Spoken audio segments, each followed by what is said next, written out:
Hindi ako naniniwala. Malalaman ko din ang totoo. At kapag nangyari yon, ako mismo ang kakatay sa'yo. Patunayan mo muna, Kapitan. Mali naman yung puro katamang hinala. Patahimikin mo na ako, Kapitan. Hindi kita susundin. Akin na katawan na to. Tigilan mo na ako. Pagkatapos dudukutin ko naman ang mga mata mo. Saka kita babalatan ng buhay. Maglulumuhod ka habang nagmamakaawa sa akin.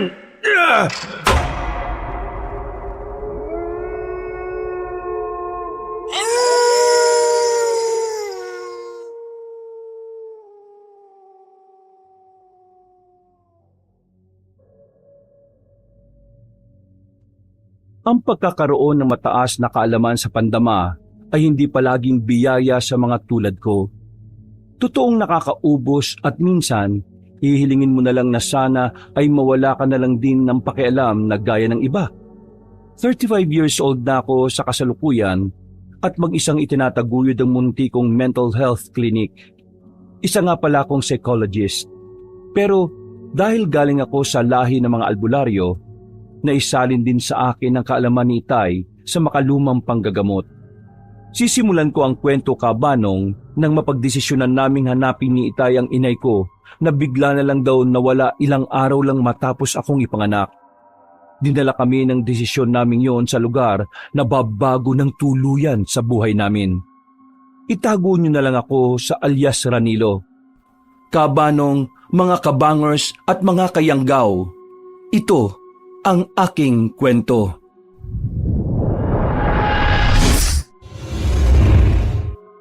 Bago nga pala magsimula ang ating kwento, sana'y mapindot nyo muna ang subscribe button at ang notification bell para lagi kayong nanonotify pag may bago tayong mga kwento. At huwag nyo rin kalilimutan mag-like at comment. Napakalaking tulong po ito sa ating channel para mas makapagatid pa kami sa inyo ng mga magaganda at mga nakakapangilabot na mga kwento. At ngayon, sa ating pagpapatuloy.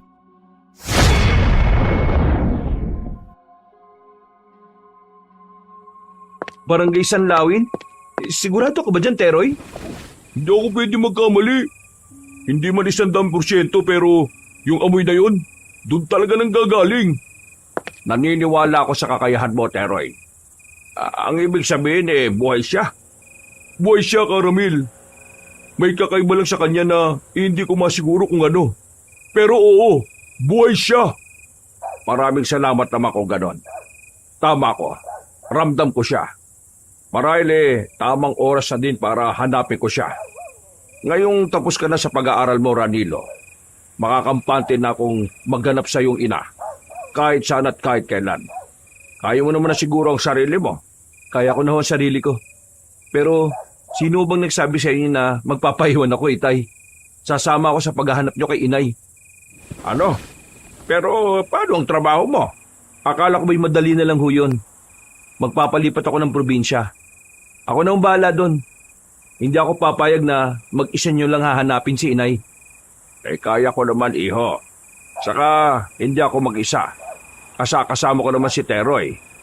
Gusto ko rin makilala si Inay. Hayaan nyo na ako sumama. Ay, nako. Bahala ka na nga. Hindi naman kita mapipigilan at hindi ko naman hawak ang mga paa mo. Oo nga pala. Kailangan nyo malaman na hindi basta-basta ang barangay na yon. Talatang usap-usapan sa mga karatig bayan na delikado daw pumasok doon. Lalo na mga dayong tulad ninyo. Inaasahan ko na yan, Teroy. Anong ibig mong sabihin na alam mo na, Itay? Dahil kung hindi delikado sa lugar kung nasaan si Soledad, marahil matagal na yung umuwi sa atin. Pinaghalong pag-aalala at pag-asa ang nabasa ko sa mukha ni Itay na mga sandaling yon, Kabanong. Ako man sabik kay Inay. Pero alam kong mas matindi ang pinagdaraan ng kalungkutan at pangungulila ni Itay, kaya ang isiping makikita niya ulit si Inay ay paniguradong nagdudulot ng matinding tuwa sa kanya.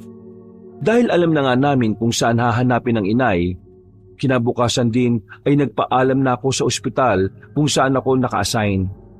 Sinabi ko na lang kay Itay na inilipat ako kahit ang totoo ay nag-resign na muna ako talaga. 3 araw mula nang mahanap ni Teroy si Inay ay gumayak na din kami at bumiyahe papunta sa nasabing probinsya.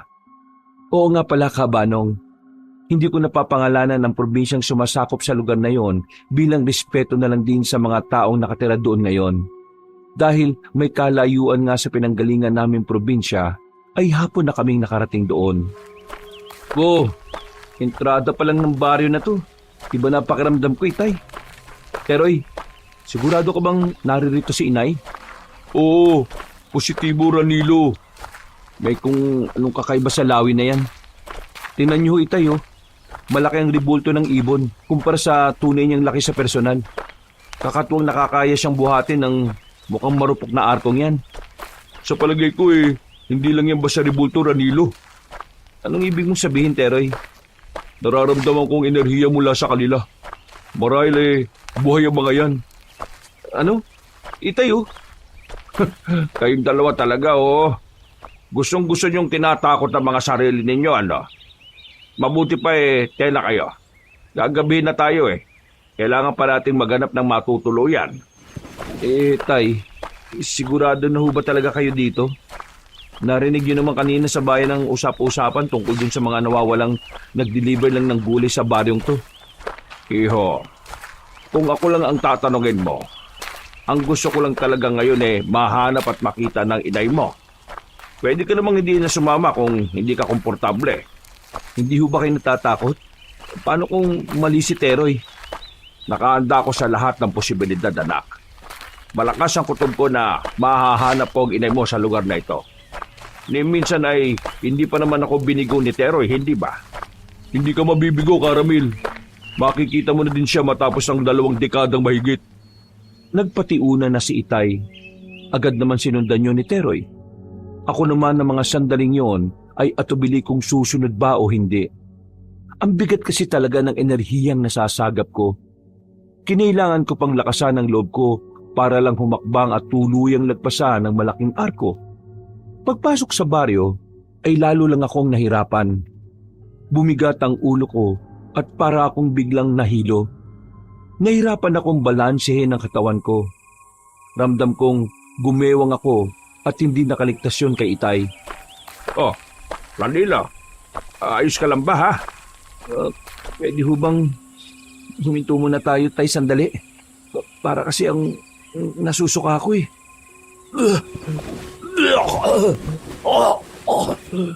Ganyang kalakas ang koneksyon mo sa kalikasan at mga enerhiya. Nakakamangha naman. Hindi ka lang magiging mahusay na albularyo. Malakas din ang intuition mo. Magiging advantage mo yan sa kahit na kanino balang araw, anak. Anong nakakamangha sa ganito, Itay? Halos hindi na ako makagulapay. Ang bigat ng pakiramdam ko mula pa kanina. Ano ba kasing klaseng lugar to? Wala kang dapat ipag-alala, Ramil. Kasama niyo naman ako Masasanay ka din sa pakiramdam na yan. At kalaunan ay magagawa mo ng kontrolin. Ha? Ganun ba? Hindi ba pwedeng ngayon na? Didaig ko pa yung may malalang hangover Kakaiba sa pakiramdam. Hayaan mong akayin ka namin ni Teroy, iho. Gustuin ko manghayaan ka lang magpahinga, pero kailangan na nating lumarga. Sa tansya ko ilang minuto na lang at lulubog na ang araw. Wala pa tayong matutuluyan. Ako nang bahala kay Ranilo. Mauna na kayo't maghanap ng matutuluyan nyo. Susunod na lang kami. Ay mabuti pa nga kung ganon. O sige, mauna na ako sa inyo.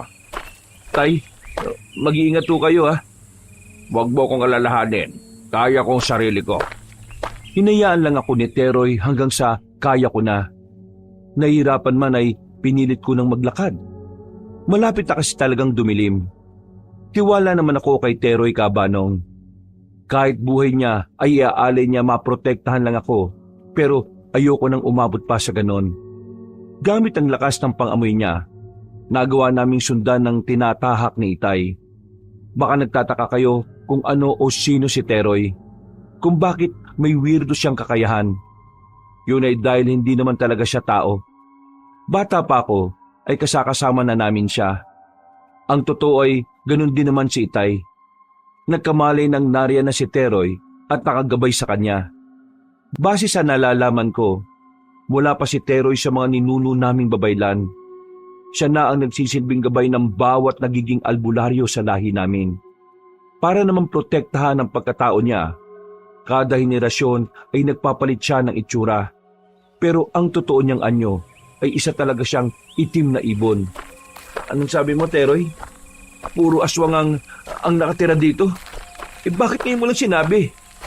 Ang totoo ayaw nang ipalam sa iyo ni Caramel ang katotohanan yan. Ayaw niyang mag-alala ka noon kung saan kami pupunta. Pero dahil kasama ka naman, sa tingin ko dapat mo na ding malaman para handa ka.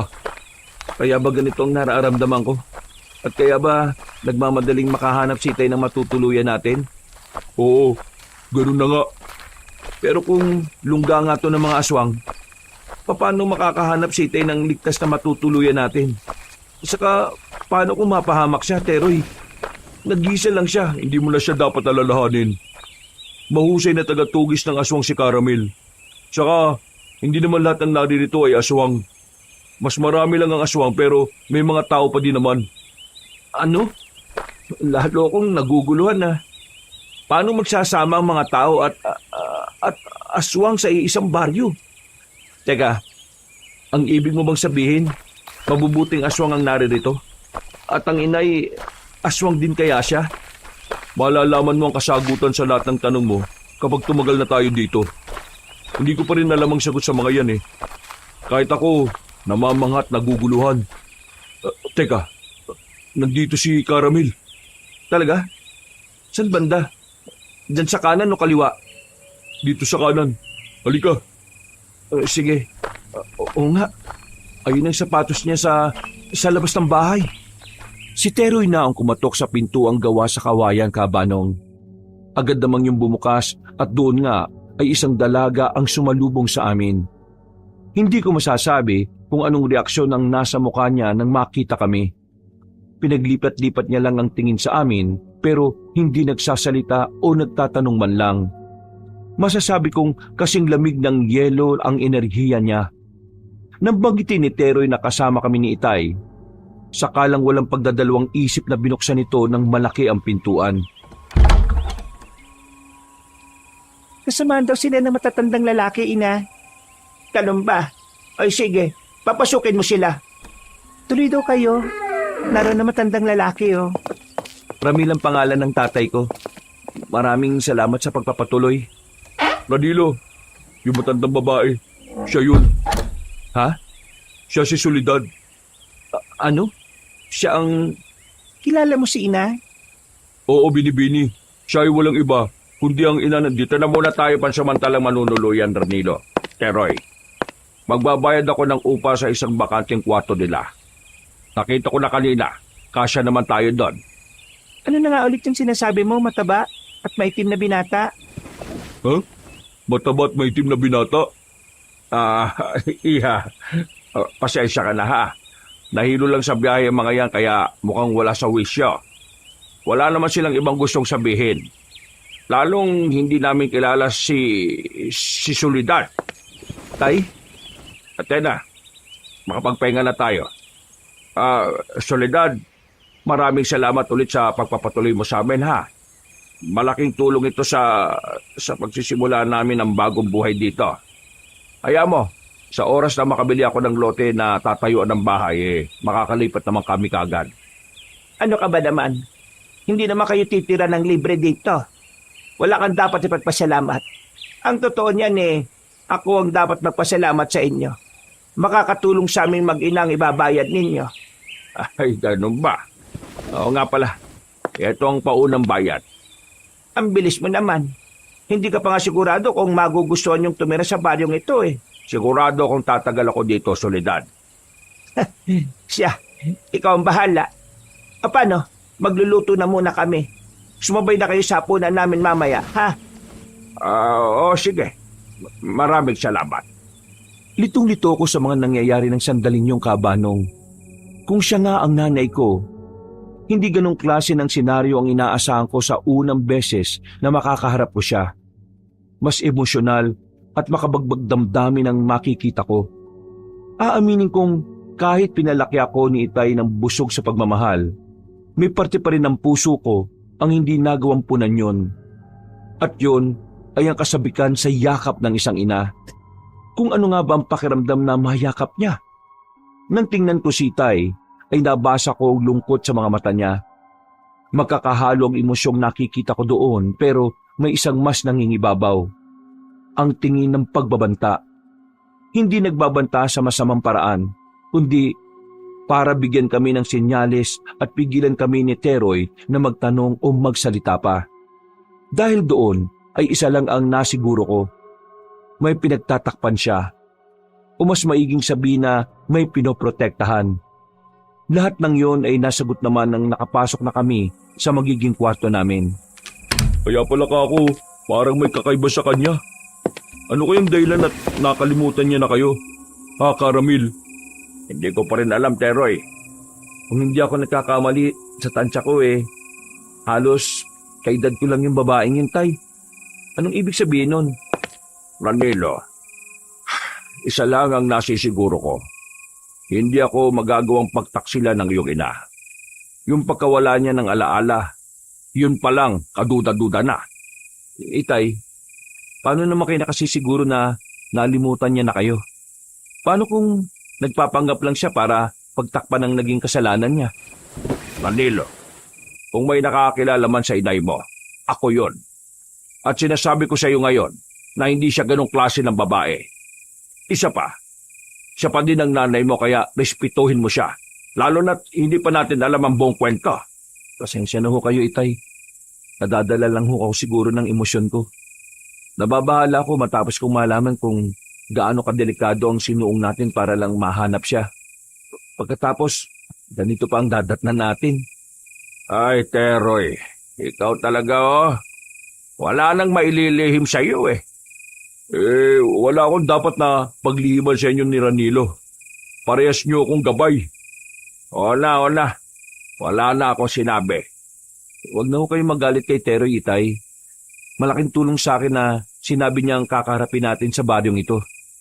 Ay, hindi naman ako galit, iho. Ang sa akin lang ayoko nang mag-alala ka ng gusto. Saka, nauunawaan ko din kung saan ka nang gagaling. Ang payo ko lang, huwag mong hayaang talunin ka ng damdamin mo. Sa lugar na to, kailangan mas matalas ang isip mo para patuloy tayong mabuhay. Naiintindihan mo naman siguro ako. Yung payo niyong yan ang hindi ko makakalimutan. Kahit naman hindi sa lugar na to Bukang bibig niyo na dapat mas mataas ang isip kaysa puso. Kahit saan pa ako mapadpad. Gano'n na nga. Hindi ka kasi bibiguin ang isip mo. Pero ito, kapag nadaig ka ng damdamin mo, pwede ka niyang ipahamak balang araw. Opo, tatandaan po lagi yan, Itay. O paano? Maiwan ko muna kayo mag-ama ha. Magbabantay ako sa paligid. Nabubuksan ba yung maliit na bintana? Malamang, kaya nga bintana Saka, gawa lang naman yan sa kawayan. Madali lang yan distrongkahin. Distrongkahin? Hindi ba ginagamit ng mga magnanakaw yan para sirain ng mga nakasarang pintuan o bintana? Dami mong alam, Teroy. Lumabas ka na nga. Higit sa 500 taon na ako nabubuhay. Higit pa sa nalalaman mo ang alam ko. Oo na. Diditahan niya na naman po siya. Ay, nako. Alis na ako. Dito lang kayo ha. Delikado na sa labas. Huwag kayo mag-alala. Protektado kayo ng enerhiya ko. Malalaman lang ng mga aswang na yon na tao kayo kapag nakita kayo ng personal. Pero hindi nila kayo magagawang maamoy. Sige, maraming salamat, Teroy. Mag-iingat ka din sa labas, ha? Hindi nila ako magagawang saktan. Saka, masyado akong maliit para kainin nila. Ikaw, maliit? Kapag nasa tunay akong anyo, oo. Oo nga naman.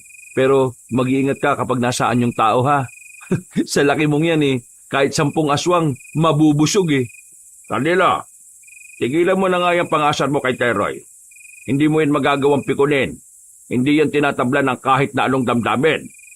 Kaya nga challenge sa akin magkaroon siya ng emosyon Itay Sa dami ng ginabayan niya sa lahi natin, masasabi kong maigi na din na wala siyang emosyon na tulad ng sa ating mga tao. Hindi siguro blessing na matatawag para sa iba.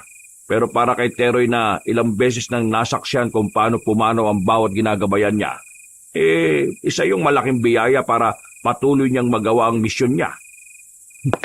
Sa bagay nga ho, Itay. Ay, bigla akong nalungkot para kay Teroy. Kita mo yan. Iniisip mo palang naapektuhan ka na, hindi ba? Hindi ko mapigilan eh. Lumabas na kayo. Nakahain na ang hapag. Ay, Miss, hindi ka ba marunong kumatok? Bakit ako kakatok? Bahay namin to. Ba't Radilo. Sige. Lalabas na din kami, Iha. Maraming salamat. Mayumi ang pangalan ko, hindi Iha. nagbibiro ka ba, Miss? Teka, yung mukha mo, Hindi ka ba pakisabi kay Soledad? Susunod na kami, Mayumi. Okay. Oo nga pala. Nasaan yung lalaki na matabang maitim? lumabas. Saan siya dumaan? Dito sa bintana, ang ibig kong sabihin, sa pintuan nyo, baka hindi mo lang napansin. Imposible yon. Delikado na sa labas. Baka hindi na siya makauwi ng buhay. Mayumi anak. Ikaw talaga kung ano-ano pinagsasasabi mo. Ang sabi ko, tawagin mo lang sila para kumain. Nawawala kasi yung isa nilang kasama, inay eh. Ay, ganun ba? Hayaan mo hanapin natin siya maya-maya. Ako na pong hahanap sa kanya, inay. Hindi na. Huwag na kayo mag-alala. Kaya niya naman ang sarili niya. Hindi siya sasantuin ng mga aswang dito. Sa laki niyang yon, baka mapagkamalan siyang baboy na mo. Mayumi naman. Ano ba yung bibig mo? Lalabas daw ako. Hahanapin ko siya. Huwag na. Hindi na kailangan, Miss. Huwag na, Iha. Maniwala ka. Uuwi yon ng buhay. Narinig mo naman sila, Mayumi. Pwede ka na kumalma, ha? Pero dito sila nakatira, Nay. Dapat ligtas ang bawat isa sa kanila. Sinabi na nga ni Caramel, tiwala siyang makakauwi ng ligtas yung kasamahan nila. Halika na. Tulungan mo na lang akong isalin yung ulam natin para makakain na tayo. Ako lang tutulong sa'yo, Soledad. Ha? Nako, hindi na. Nasaan ba yung kusina ninyo? Tingnan mo nga naman ang lalaking iyon. Para itong si Mayumi ko lang matigas ang ulo. Ranilo. Tama ba Ranilo ang pangalan mo, iho? Ho? Opo, tama ho. Napakagandang pangalan. Kung may anak lang akong lalaki, marahil ganyan din ang ipapangalan ko sa kanya. O siya, sumunod ka na din sa hapag, ha? Oho, sige ho. Emosyonal akong tao, Kabanong. Kahit lalaki ay mababaw ang emosyon ko at hindi ko naman ikinahihiya yon. Pero sa napakaraming pagkakataon, mas madalas na natatalo ko ng emosyon ko at ang masakit, yun ang nagiging kahinaan ko. Gaya na lang ng sandaling yon. Pansamantala akong tumalikod para pigilan ang luhang namumuo sa mga mata ko. Sa iba siguro, parang wala lang na marinig ang mga huling katagang sinabi ni inay. Pero para sa akin na matagal nang nangungulila at ang mabigyan ng pagkakataon na makaharap siya, ay hindi naman ako makilala. Aaminin kong naapektuhan talaga ako.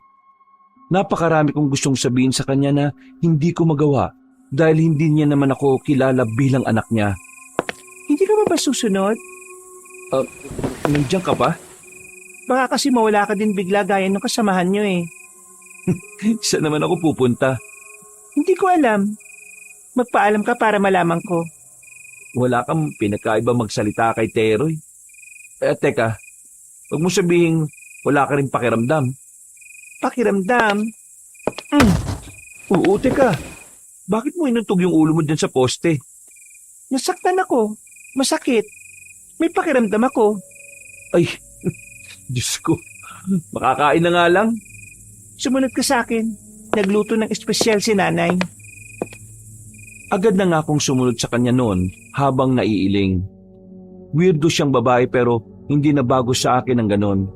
Nang dahil halos ganon din ang kilos at pananalita ni Teroy. May nararamdaman akong kakaiba sa babae. Na noon nga ay hindi malabong nakababata akong kapatid. Hindi ko lang ma-pinpoint kung ano yon. Siguro kapag matagal ko pa siyang makakausap o makakasama, masasabi ko na. Sapag ay inabutan ko pang nagtatawanan sina Itay at Inay. Parang may kung anong kumurot sa puso ko. Kung hindi ko lang nalaman ang kalagayan ng sarili kong ina, iisipin ko na masaya silang nagmamahalang dalawa. Kita sa mga mata nila ang kakaibang kislap at genuine ang tawanan na para bang matagal na silang magkasama. Ina, bakit ganyan ka tumawa? Mayumi, anak. Ang ibig sabihin ng ganitong tawa labis na kasiyahan. Labis na kasiyahan? Masayang-masaya ho kayo? Bakit? Eto kasing si Caramel Alam na alam kung paano ako patatawanin. Nananakit na ngayon panga ko kakatawa sa biro niya Sumakit ang panga niyo pero masaya pa din kayo? Ganun talaga kapag hindi mo napipigilan ang pagtawa mo. Masakit sa panga. Halika dito. Eto, iabot mo kay Ranilo para makakuha siya ng kanin. Oh, kumuha ka dyan ng kanin mo, sabi ni Inay. Sige, salamat. Anak, hindi ba paborito natin parehas ang adobong toyo at maanghang? Tignan mo, itsura pa lang nakakatakam na ang luto ni Soledad. Siguradong tataob ang kaldero nilang ngayong gabi. Matatapon ang laman ng kaldero kapag ginawa niyo yun, Caramel. Ang ibig sabihin ni Caramel, masisimot ang sinaing natin dahil sa ulam. Bakit hindi na lang niya sabihin na mauubos? Bakit kailangang itaob? Ay nako, kumain na nga lang tayo ha. Ubusin natin lahat ng nasa hapag na ito. Huwag niyo nang alalahanin yung para sa isang kasamahan ninyo. Tinabayan ko na siya para sa kanya. Pansin kong hindi mapigilan ni Itay ang pagiging maasikaso kay Inay. Wala naman din akong nakikitang pagtutol kay Inay. Sa halip ay parang nahihiya pa nga ito na natutuwa din. Napagtanto ko na baka sa likod ng kawalan niya ng alaala, nananatiling alam ng puso niya kung sino talaga ang kaharap. Dahil doon ay lihim na naman akong nalungkot. Nakagat ko ang pang-ibabang labi at pinilit na mag-focus sa masarap na pagkain sa harapan ko. Ipinaubaya ko kay Itay ang lahat. Tiwala na ako na alam niya kung ano ang ginagawa niya. Habang kumakain, ay hindi ko naman napigilang pagmasdan si Mayumi. Focus lang siya sa kinakain niya, ni hindi nag-aangat ng tingin at parang walang pakialam sa paligid niya. Hindi ko na malayang nangingiti na pala ako. Saka lang ako natauhan ng sa wakas ay nag-angat siya ng tingin para kumuha pa ng ulam. Tinitigan niya ako nang mapansin niyang nakatingin ako sa kanya. May isasabihin ka ba, Ranilo? Ha? Wala. May problema ba, iha? Wala ho, Itay. Kasi... Hayaan mo na siya, Caramel. Normal na magandaan siya kay Mayumi. Alam mo ba, maraming manliligaw ang anak kong yan. Nga lang walang tumatagal dahil sa kasungitan niya. Ay nako, nakakamali ho kayo. Hindi ho pwede. Hindi pwede? Bakit naman? Pinagbabawalan ka pa din ba nitong tatay mo na magnobya o manligaw man lang? Nako, Hindi gaya ni Mayumi. Pihikan lang din kasi talaga itong si Ranilo ko, Soleng. Soleng? Teka, parang pamilyar sa akin ang palayaw na yan. Sino nga bang tumatawag sa akin ng ganyan? Hindi ko maalala Aray ko, ang sakit ng ulo ko. Ina, ano ba ginagawa nyo? Sinabi ko na sa inyo na hindi makakatulong na pinipilit nyong mag-isip Teka, kukuha ko ng gamot ninyo. Ano bang nangyayari sa'yo? Ayos ka lang ba, ha? Ayos lang ako. Wala ito. Sige na, ipagpatuloy nyo yung pagkain. Mamaya-maya lang mawawala na din ito. Sigurado ka ba? Oo, ayos lang ako. Huwag ka na mag-alala. Nung ko mas napatunayang nawalan nga talaga marahil ng alaala si Inay.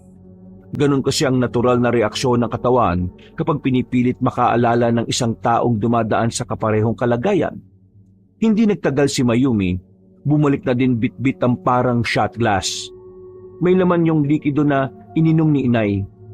Bagamat alam kong nag-aalala, wala pa din ako makitang emosyon sa mukha ni Mayumi. Pino ang mga kilos niya at walang pagmamadali, na parang kalkulado niya ang mga dapat niyang gawin. Sandaling nangunot ang noo ko. Pinagmasdan ko siya. Bumalik siya sa harap ng hapagkainan at kumain na parang walang nangyari. Anong ibig mong sabihin? May sakit din si Mayumi? Tay, inaanyo na mo yung boses niyo. Baka marinig nila tayo. Hindi ba doktor ka naman talaga? Wala namang masama kung nakikita mo nga talagang may problema sa kanya. Baka matulungan mo pa siya. Masyadong mabigat ang nakikita kong posibleng kondisyon niya, Itay. Ano ba kasi yon ha? Ganun ba talaga kabigat para hindi ipaalam sa kanila? Oo Kailangan ko pa siyang masuri ng gusto bago ko masabi kung tama ang hinala ko. Ay, ganun ba? Matatagalan naman tayo dito eh. Kung gusto mo, habang nag-a-adjust tayo sa lugar na to, gamitin mo din yung pagkakataong yun para kilalanin pa si Mayumi. Tay, kung hindi niyo ho mamasamain, hanggang kailan ho ba niyo planong manatili dito? Ay, ako, hindi ko pa alam anak. Hanggang sa maibalik ko siguro yung alaala ng inay mo at maisama siya pa uwi natin. Paano ho kung hindi na bumalik pa ang alaala niya, Itay? Siguro mag-a-adjust na lang ako. Magpapakilala ulit ako sa kanya.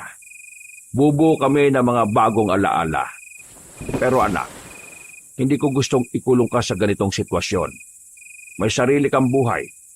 Kung inaalala mo ko, ipinapangako ko sa iyo na magiging ligtas ako sa lugar na ito. Pinapalis niyo na ho ba ako, Itay? Hindi naman siya ganon. Ikaw talagang bata ka, oh. Ang sa akin lang ayokong isipin mo na obligasyon mong samahan ako rito. Pwede mong harapin ang sarili mong buhay kahit kailan mo gustuhin. Alam ko naman po yun. Desisyon kong samahan kayo at hindi po ako aalis. Huwag kayong mag-alala, Itay. Kapag hindi ko na kaya, magpapaalam naman ako. Kinabig ako ni Itay Kabanong. Inakbayan at may kalakasang tinapik ang balikat ko. Hindi niya man sabihin, nababasa ko sa mga mata niya ang pasasalamat. Sa likod ng isip ko, wala akong ibang gagawin kung hindi ang samahan siya at suportahan. Pakiramdam ko yun naman ang tamang panahon para makabawi ako sa lahat ng sakripisyo niya noon para sa akin. Kinagabihan hindi ako kagad nakatulog. Marahil ay namamahay. Maalinsangan din dahil pinagpapawisan ako. Nakasara kasi ang mga bintana kaya halos walang pumapasok na hangin. Nang tingnan ko si Itay, ay tulog na tulog siya. Nakanganga pa nga at parang hindi apektado sa temperatura doon. Luminga ako sa paligid. Wala pa din si Teroy. Sinubukan kong pumito. Isa yun sa paraan ng tawagan namin ni Teroy. Narinig ko naman ang sagot niya sa hindi kalayuan. Mukhang nasa malapit lang siya kaya nakampante na din ako. Ay, hindi pa talaga pwedeng buksan ng bintana na to. Kahit konti lang, para may makapasok na hangin. Pero paano kung may mga aswang na bigla na lang sumilip o pumasok dito? Hindi pa naman ako nakakakita ng mga tulad nila pero hindi ko pwedeng baliwalain ang nararamdaman ko. Simula nang pumasok kami sa baryo na to. Malakas at mabigat talaga ang enerhiya dito. Sige na nga, huwag na lang buksan. Wala namang mawawala kung susunod ako. Tsaka mukhang hindi naman apektado si Itay. Sa sala na lang siguro muna ako. Nagpasya na lang akong lumabas ng kwarto. Kailangan ko ding uminom ng tubig. Pakiramdam ko kasi ay nasasakal na ako sa init ng gabing yon. May pitsyel at baso naman sa lamesa. Magsasali na sana ako nang may marinig akong mahinang ingay na nanggagaling sa kusina. Matapos lagukin ang laman ng baso, ay maraan akong naglakad papunta sa pinanggalingan ng ingay. Bulto ng babae ang natatnang ko doon. Tila may ginagawa ito sa lababo. Nang matitigan ko, ay napagtanto kong si Mayumi yun. Lalapitan ko sana siya para tanungin nang bigla lang siyang humarap sa akin. Napatras ako kabanong at muntik pang matumba nang makita ang kabuuan niya. Noon ko lang siya nakitang nakangiti ng ganoon kalapad. Ang siste, hindi yun normal na ngiti, Kabanong. Nakakakilabot yun at hindi ako maaaring magkamali. Ganon kung ngumiti ang mga mamamatay tao. Idagdag pa na duguan ang damit niya at mukha habang hawak ang nooy duguan ding matalas at malaking kutsilyo. Mayumi, anong ginagawa mo dito? Bakit may hawak ka na kutsilyo? Gising ka pa, Ranilo? Ha? Hindi, ang ibig kong sabihin, oo. Nagising lang ako dahil mainit eh. Teka, saan ka pupunta? Bakit lumalapit ka sa akin? Tinatanong mo kung anong ginagawa ko, hindi ba? Ha? Pero maawa ka sa akin. Huwag mo akong patayin ha. Mayumi, pakiusap. Lumayo ka sa akin. Ano bang sinasabi mo? Huwag! Wala pa akong first kiss. Gusto ko pang mabuhay na matagal. Virgin pa ako eh. Itay! Shh! Bakit ka ba sumisigaw? Natutulog na si ina. Mahirapan yung makakuha ulit ng antok kapag nagising siya.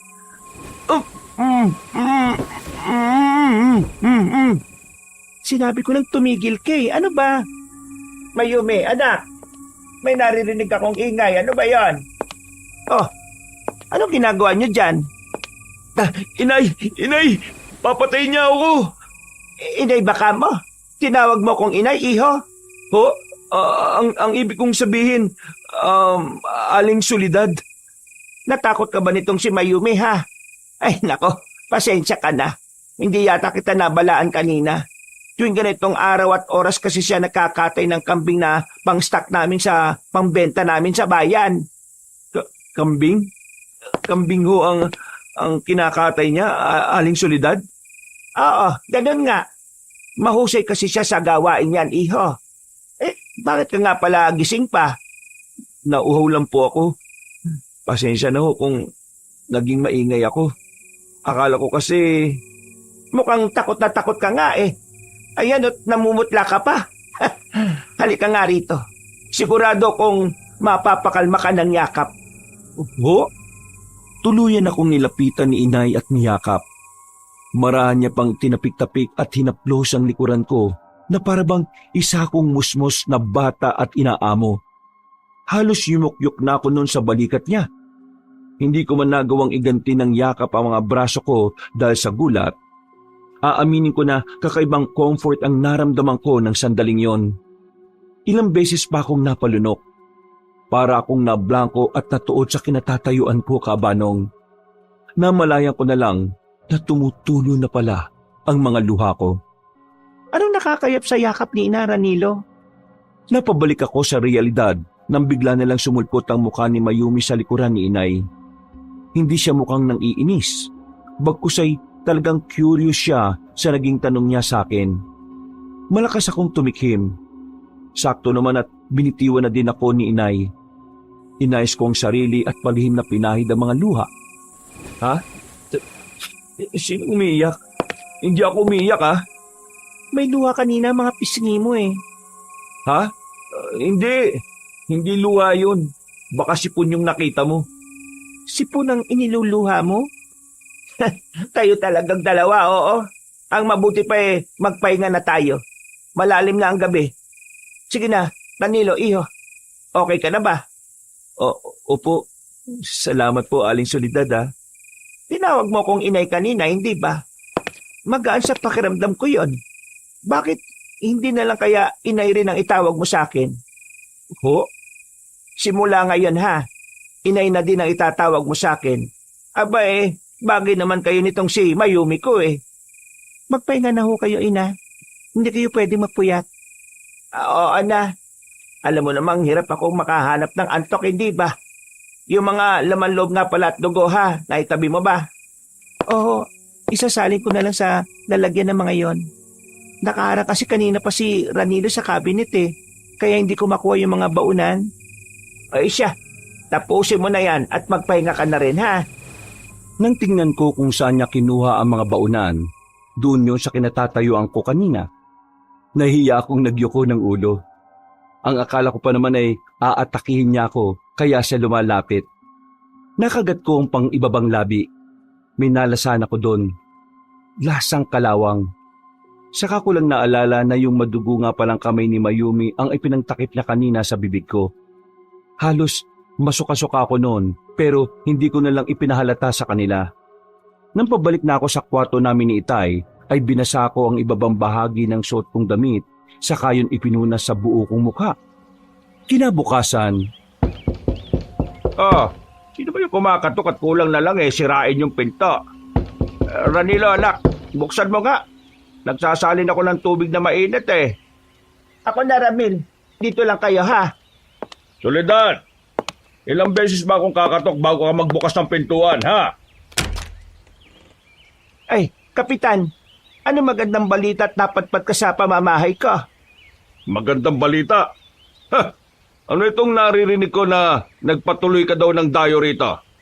Dayo, kanino mo naman narinig ang balitang yan? Madalas ka kasing maniwala sa mga sabi-sabi. Huwag mo nga akong pinaglololoko, Soledad. Hindi ba isa sa maigpit kong bili na kapag may dayo, diretso sa barangay, sa opisina ko? Tanga ka ba at hindi mo naintindihan yon, ha? Leng, may problema ba?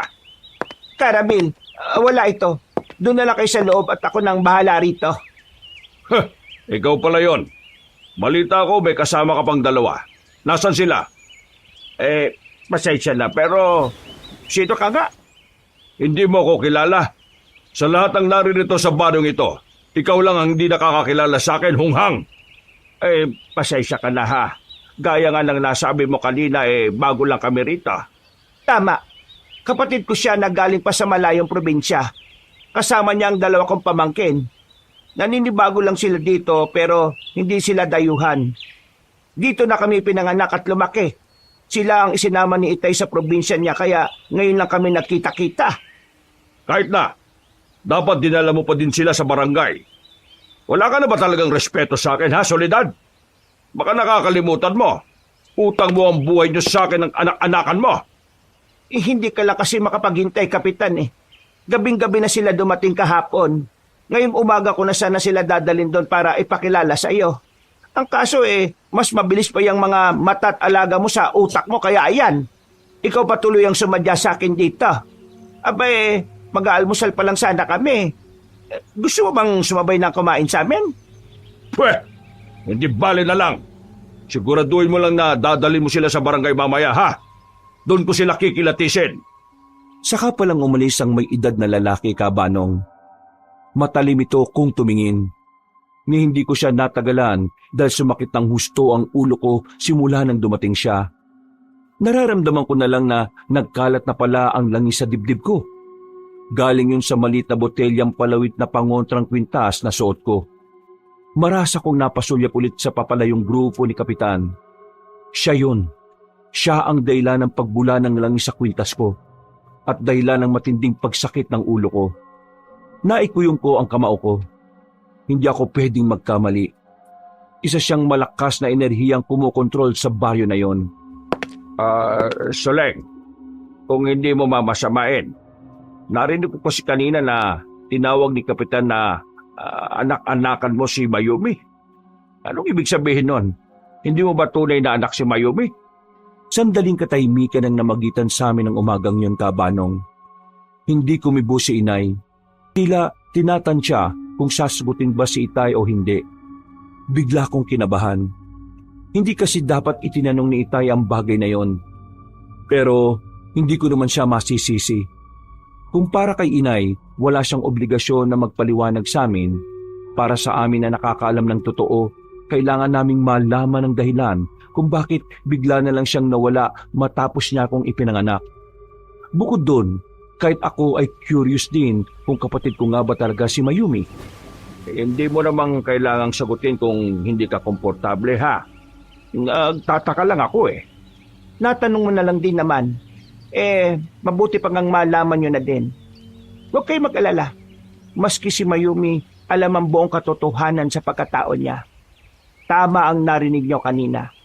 Anak-anakan ko lamang si Mayumi. Siya ang nagbigay ng dahilan sa akin para magpatuloy akong mamuhay nung mga panahong hindi ko kilala maski ang sarili ko. Kahit ganyan siya, kumpiyansa kong napalaki ko siya na alam ang tama at mali. Mabuting tao si Mayumi. Nasabi ko na nga ba eh. Hindi mo magagawa. Itay, huwag ka mag-alala. Simula ngayong nandito na ako, tutulungan kita. Ha? Sabihin mo lang ang kailangan mo at gagawin ko ang lahat para matulungan ka. Ano bang sinasabi mo, Caramel? Ang mabuti pa practicein mo ang sinabi ko kanina. Magkapatid tayo na nagkahiwalay. Oo na, alam ko na yan. Siya nga pala, bago tayo pumunta sa barangay, may kailangan muna akong gawin, ha? Ano naman yan? Teka, bakit ka kumuha ng kutsilyo, Soleng? Bakit mo ihiwain ang kamay mo? Teka, wag! Inay! Itaas mo ang damit ko, Caramel. Ikaw din mamaya, Ranilo. Ho? Bakit ho? Kakailanganin nyo ang amoy ng dugo ko. Hayaan nyong ibahid ko itong dugo ko kahit na sa bandang tiyan nyo lang. 10:30 nang marating namin ang barangay. Sa opisina ni Kapitan Dominador kami dumiretso.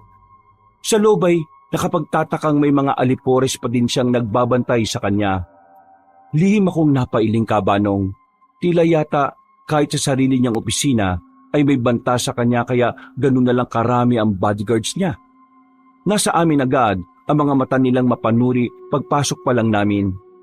Hindi man nila kami tinitingnan mula ulo hanggang paa, pero ramdam kong tumatago sa kaluluwa ko yung mga titig nila. Makakalabas ka na, Soledad. Hindi.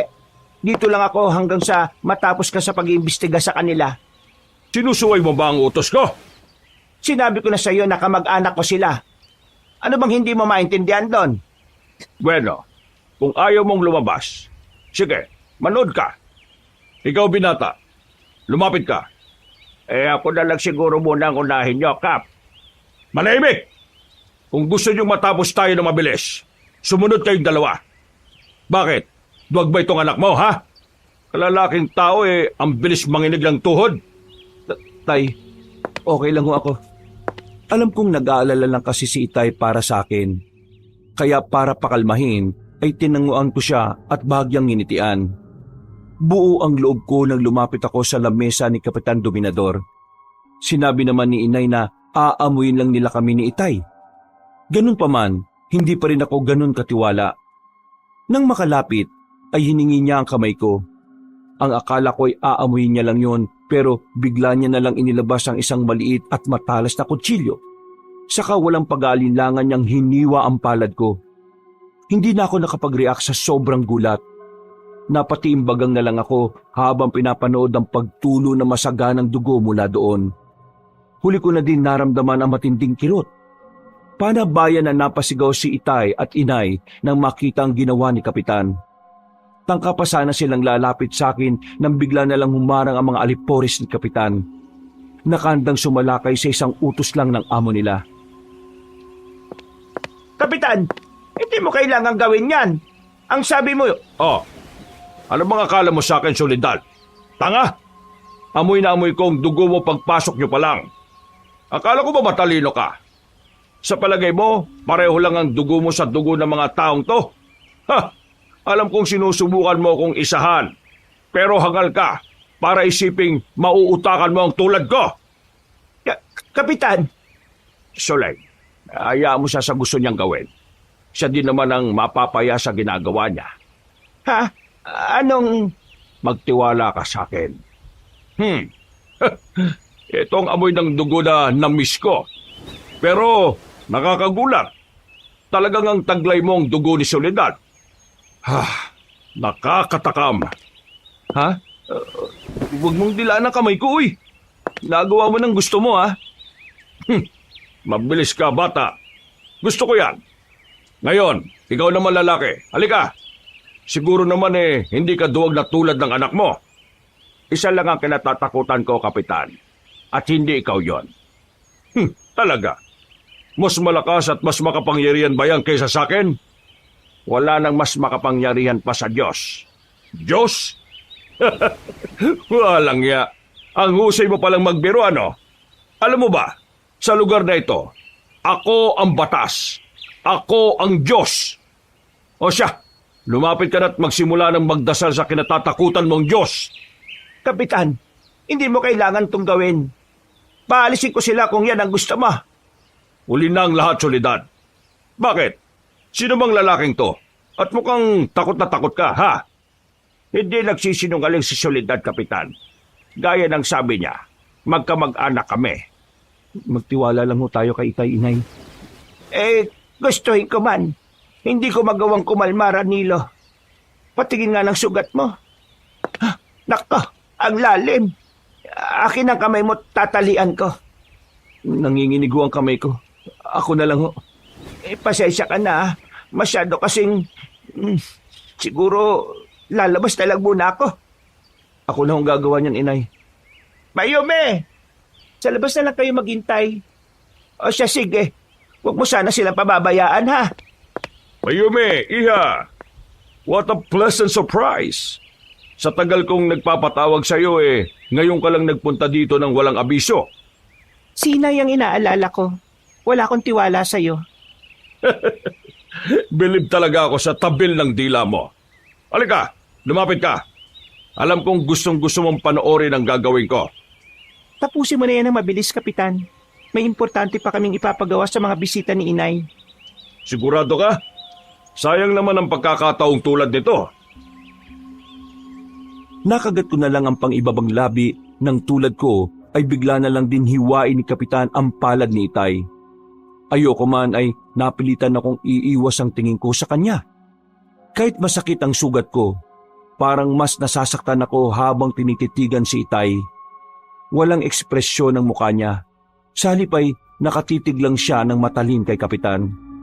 Kabaliktaran ang reaksyon ko, si Mayumi ay prenteng nakatayo sa gilid ko. Titig na titig sa nangyayari. Nangunot ang noo ko nang mapansin ang panlalaki na mga itim sa mata niya. Hindi ko alam kung may insulto ba ako o ano dahil batid kong ikinatutuwa niya ang nangyayari kay Itay. Saka muling sumagi sa isip ko ang maaaring kondisyon niya. Muling pinatunayan ng senaryong yon ang hinala ko.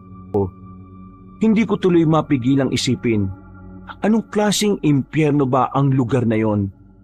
Bukod sa pugad na mga aswang, tila pinamamahayan pa ng isang psychopath.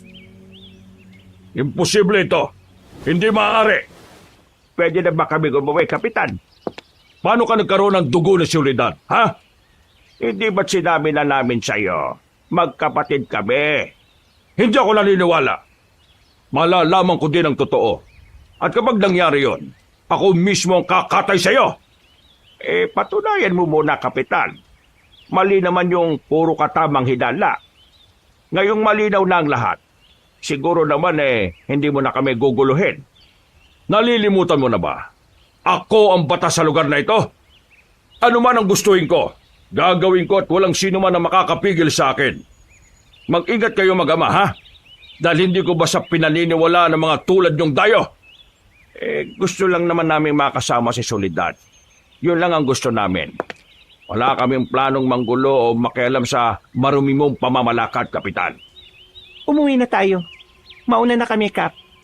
Baka maikonsidera mo na yung matagal ko ng offer sa'yo, Mayumi. Puntahan mo lang ako kung kailan mo gustuhin. Pero walang emosyong tumalikod si Mayumi at nagpatiuna ng lumabas sa amin. Sinabayan ko si Itay. Tumutulo pa din noon ng dugo sa sugat niya. Tila hindi niya naman yon iniinda. Nakakuyom lang ang kamay niya. Bago lumabas ng pintuan, ay muli ko pang sinulyapan si Kapitan. Nakita ko pa siyang dinidilaan ng dugo sa kamay niya habang nakangising nakatingin sa amin. Aaminin ko, Kabanong, nakakakilabot ang mga nangyayari sa amin. Sa buong buhay ko, hindi sumagi sa isip ko na mamumuhay ako at makikisama sa mga taong tulad nila. Isa akong doktoro sa pag-iisip. Karamihan sa tulad ko ay hindi naniniwala sa mga nilalang na tulad ng aswang o tao na kumakain ng karne ng kapwa-tao. Pero sa kanila, isa lamang yung kondisyon sa pag-iisip na pwedeng magamot o mapigilan. Pero dahil may gabay kami na tulad ni Teroy, na bagamat hindi naman kumakain ng karne ng tao, batid kong hindi rin siya galing sa mundong ito, na totoo ang tulad nila. Paano nangyari na may dugo kong nananalaytay dyan sa ugat mo, ha, Karamin? Mahalaga pa ba yon? Ang importante ngayon ligtas na kami ni Ranilo. Tama ka, pero hindi ako mapakali. Totoo ba na nakapatid kita? Bakit ka bumubulong, Soleg? Nag-aalala ka ba na baka may makarinig sa atin? Oo, alam kong hindi tayo lulubayan ni Kapitan. Paniguradong may itinanim na siyang mata at tenga niya sa paligid ng bahay. Huwag ka mag-alala. Nagpalagay na ako kay Teroy ng proteksyon natin laban sa kanila. Maririnig nila tayo pero hindi nila yon maiintindihan. Talaga? Nagagawa mong kontrahin ng pandinig ng mga malalakas na utusan ni Dominador? Balang araw, ipagtatapat ko din sa iyong lahat, Soleg. Sa ngayon, ang gusto ko lang maging maayos at masaya tayong magkakasama. Okay lang ba din yun sa iyo? Alam mo, hindi ko rin maintindihan kung bakit ang payapa ng puso ko kung kasama ko kayo. Sabihin mo nga sa akin, matagal na ba tayo magkakilala, ha? Kilala mo ba ako? Kamag-anak ba talaga kita? Soleg, huwag mo na munang isipin yon, ha? Pakiusap. Alam ko, nararamdaman ko. Inay, sasakit na naman ang ulo nyo. Itigil nyo na yan. Ang mabuti pa magpahinga na muna kayo. Ako nang mag-aasikaso sa kusina at maghahanda ng pagkain para sa hapunan. Tutulungan na kita, Mayumi. Hindi ba may sugat ka? Oo, pero malayo naman ito sa bituka. Ano bang may tutulong ko sa'yo? Marami. Halika, sumunod ka. Oh, sige. Oh, eto. Kunin mo to. Anong gagawin ko dito sa 2 timba? Mag-igip ka ng tubig sa sapa. Punuin mo itong drum para may magamit tayo sa paghuhugas at pagluluto. Ha? Halika, sasamahan muna kita sa sapa para alam mo. At para alam din ng mga taga rito na bisita ka namin kaya hindi ka nila pwedeng basta na lang pakialaman. Kakainin ba nila ako kung hindi nila malalaman? Pwedeng kainin ka nila ng buhay. Pwede ding paglaruan ka muna. Paglaruan? Oo, unti-unti ka nilang babanatan ng buhay. Gustong-gusto nilang iniihaw ang balat at pagkatapos ay ihawi naman ng buo ang biktima nila. Teka, parang natural lang sa'yo yung mga sinasabi mo. Bakit? Hindi ba normal yon? Mabagal lang na klase ng pagpatay at maingat. Pero nakakapatay pa din. Talaga bang ganyan ka, Mayumi? Gusto mo bang pumatay? Oo, pero mali yun sabi ni Inay, kaya hindi ko ginagawa. Pero gusto mong gawin, tama? Kung ako lang ang masusunod, masayang gawin yon. Tama ako sa kondisyon mo, Mayumi. Kung hindi ako nagkakamali, wala ka nang ding emosyon. Nandito na tayo. Dito ka sasalok ng tubig. Gagamitin mo tong malinis na tela. Antayin mong mapuno parehas bago mo iuwi. Okay, sige. Naintindihan ko. Pero, Mayumi, pasensya na sa magiging tanong ko, ha. Ano ba to? Bakit ba ako humihingi ng pasensya sa'yo? Wala ka nga palang emosyon. Nang tingnan ko siya, ay napansin kong nakatitig lang siya sa akin.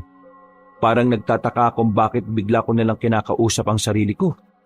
Hindi ko na din naituloy ang gusto kong sabihin dahil bukod sa parang napahiya ko, napuno na din ang unang balde. Sino ang lalaking yan, Mayumi? Huwag mong sabing bagong maliligaw mo. Pamangkin siya ni Inay Brando. Kamag-anak mo? Pwede ba? Kung magsisinungaling ka, galingan mo. Bigla na lang silang sumulpot sa baryo natin tapos ipakikilala mong kamag-anak. Totoo ang sinabi ni Mayumi, pre. Ako nga pala si Ranilo. Magpinsan kami. Hindi tayo magkumpare.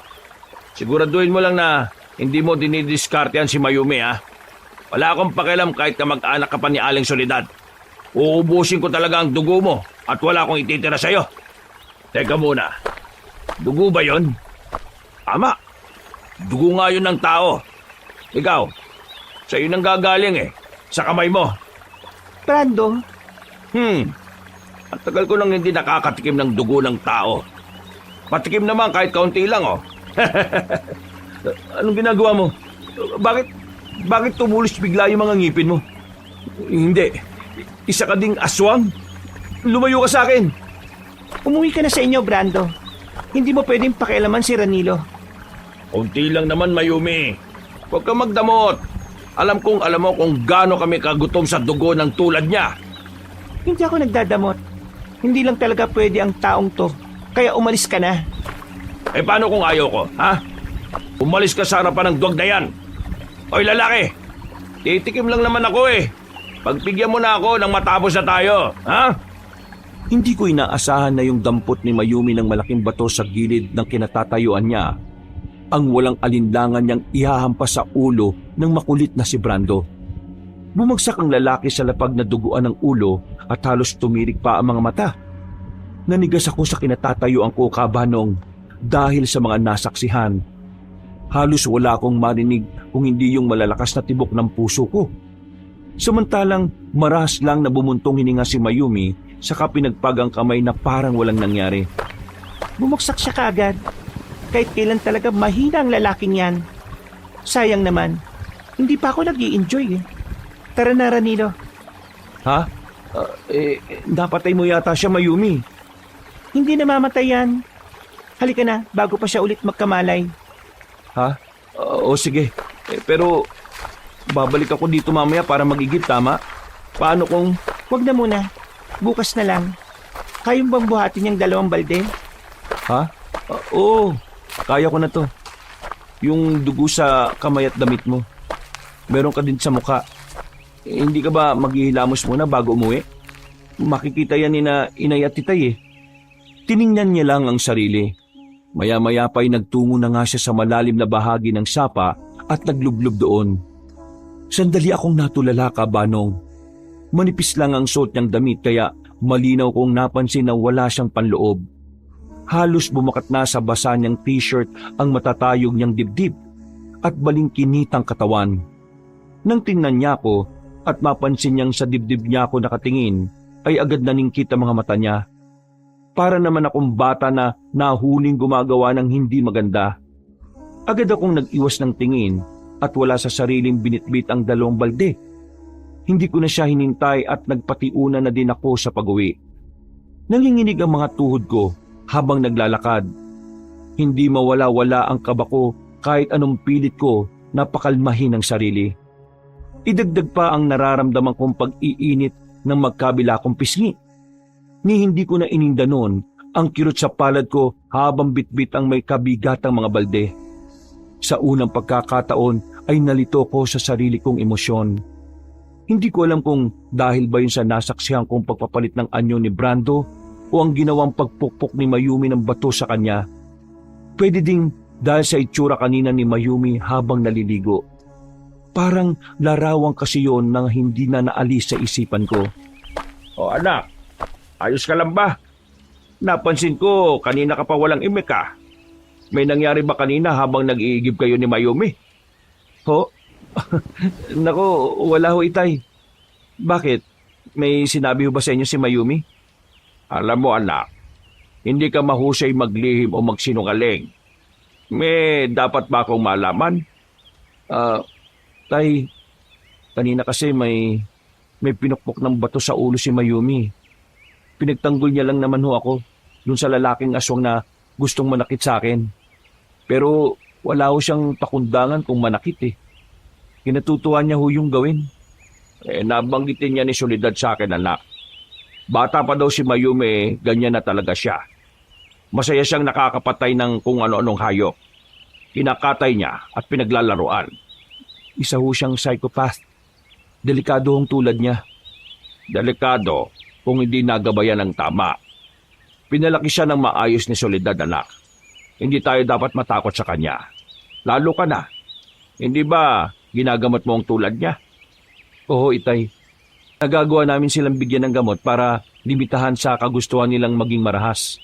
Pero magagawa ko lang ho yun sa taong willing humingi ng tulong sa akin. Pasasan ba't mahuhuli mo din ang loob ni Mayumi? Magtiwala ka lang sa kakayahan mo. May dahilan kung bakit tayo napunta sa lugar na ito. Tumango ako at alanganing ngumiti kay Itay. Alam kong delikado ang tulad ni Mayumi. Hindi siya aware sa damdamin ng kaharap niya. Ni wala siyang pakialam sa kapwa at anumang oras na gustuhin niyang manakit o pumatay ay magagawa niya. Pero hindi ko maintindihan kung bakit hindi ako natatakot sa kanya. Ang totoo ay mas natatakot pa ako dahil hindi niya naman pala napatay yung halimaw na yon. Malaki ang posibilidad na balikan kami noon at gantihan. Oo nga't may gabay naman ako. Alam kong nakabantay lang sa amin si Teroy palagi pero hindi ako sigurado kung sa susunod na makaharap ko si Brando ay kayanin ko pa. Lalo na kung nag-iisa lang ako. Nakakayamang aminin pero totoong duwag pa ako ng mga panahong yun, Kabanong. Hindi ko pa kasi masyadong niyayakap ang tapang ng isang tagapagmana ni Itay ng karunungan niya bilang albularyo. Kontento at masaya na ako noon sa sarili kong kakayahan. Kumpirmado ba yung mga nakalap mong impormasyon, Teroy? Oo, Karamil. Pinatunayan yun ng mga matatanda sa baryo na to. Halos kasabayan na sila ng mga magulang ni Soledad. Gayon din ang mga nauna pang kamag-anakan nila. Bukod doon may mga proteksyon sila kaya hindi sila nagagawang hawaan ni Kapitan ng pagkaaswang. Si Kapitan.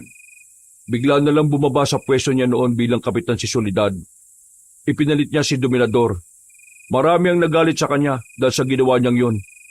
Pero bakit? Ikaw nang bahalang umalam ng tungkol dyan, Karamil. Hanggang dyan lang ang nalaman ko. Ayaw na din nilang magsalita ng higit pa dun . O siya, sige. Ako nakakausap sa kanila. Hindi ba mas mapapadali kung direkta mo nang itanong yan kay Soledad? Tama ko si Teroy, Itay. Mas mabuti kung kay inay niyo na ho itanong ang tungkol sa bagay na yan. O sige. Hahanap ako ng tiyempo, Teroy.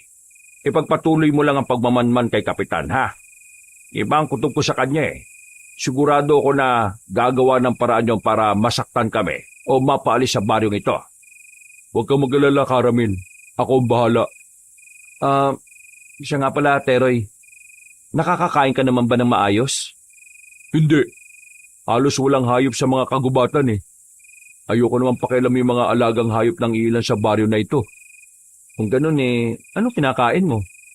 Halos wala pa. Bakit hindi ka nagsasabi-sabi? Kaya pala parang nangayayat ka. Natis mong walang kain, Teroy. Naghahanap din naman ako. Huwag niyo akong alalahanin. Makakatsyempo din ako na makakain ko. Huwag ka munang umalis. Dadalang kita na makakain mo. Hindi ko na siya hinintay na magsalita, Kabanong. Lumabas na ako ng kwarto at naghanap ng sariwang karne sa kusina. Madaling araw pa lang noon. Ganong oras kasi kung bumalik si Teroy para sigurado siyang tulog na din si Mayumi at si Inay. Madalas ay ina-update niya kami sa lagay ng baryo at kung may mga banta ba sa paligid. Hindi ko naman inaasahang dadatnan ko si Inay sa kusina. Nung una, ang akala ko ay umiinom lang siya ng tubig. Lumapit ako para makahingi na din ng kakailanganin ko. Pero hindi ko inaasahan ang susunod niyang ginawa. Gamit ang mabalahibo niyang kamay na may matutulis na kuko. Hinawakan niya ng mahigpit ang braso ko. Napulunok ako ng ilang beses. Inakala ko pa na halimaw yun na nagpanggap lang bilang si Inay. Pero pag-angat ko ng tingin sa kanya, napagtanto ko na si Inay pa din talaga yon. Halos hindi lang siya makilala dahil sa naging itsura niya ng gabing yon. Parehas itim ang mga mata niya at tulad ng ngipin ni Brando, naging ganun din ang sa kanya. Inay, aswang din ho kayo na umiinom ng sariwang dugo? Bumalik ka na sa kwarto mo, Ranilo. Bilisan mo! Inay! Umalis ka, sabi! Alis na! Inay, anong... Ranilo?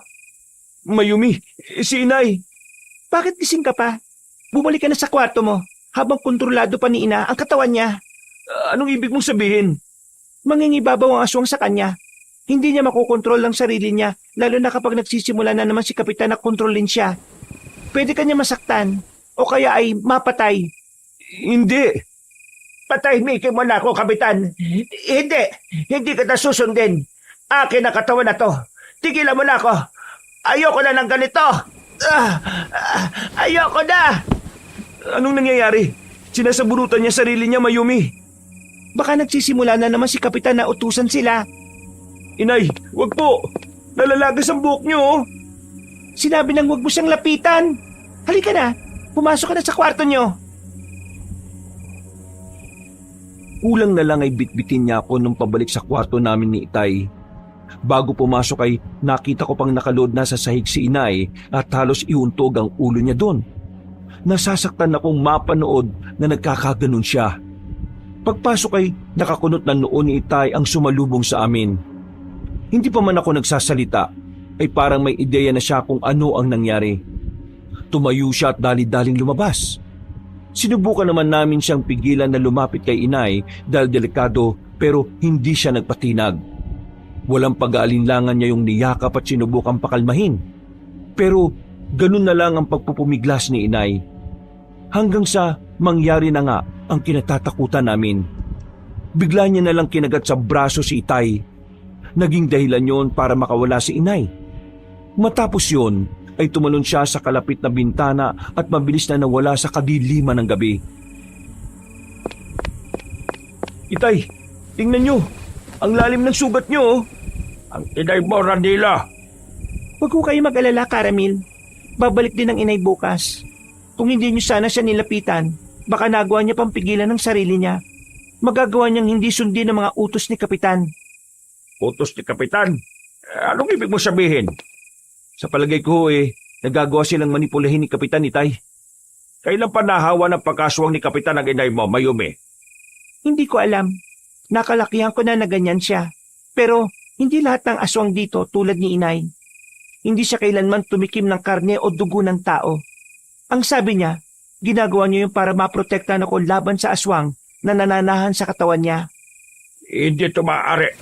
Hindi maaari. Kailangan kong gumawa ng paraan para matulungan siya. Tutulungan niyo ang inay? Saan? Hindi siya pwedeng mabuhay na lang bilang aswang, Mayumi. Gagawa ko ng paraan para maalis sa katawan niya ang mutya. Pero Itay, pwede ho ba yun? Kung totoo nang nakamulatan na ni Mayumi na ganyan si Inay, ibig sabihin, napakatagal na ng mutya sa katawan niya. Alam ko, hindi ko rin alam, Ranila. Basta, gagawin ko ang lahat. Uubusin ko ang lakas ko para mailigtas ko lang ang inay mo. Inay mo? Ililigtas si inay? Sino ba talaga kayo? Saka bakit kayo umiiyak? Ha, Caramel? Wala ito, Mayumi. Nalulungkot lang ako sa kalagayan ng inay mo. Nalulungkot ka kaya ka umiiyak? Kung sa bagay, nakikita ko ding umiiyak si inay noon. Ang sabi niya, nalulungkot siya sa hindi niya malamang dahilan. Talaga? Oo, pakiramdam niya daw. May nakalimutan siyang mahalagang bagay na sobrang nagpapanumpot sa kanya.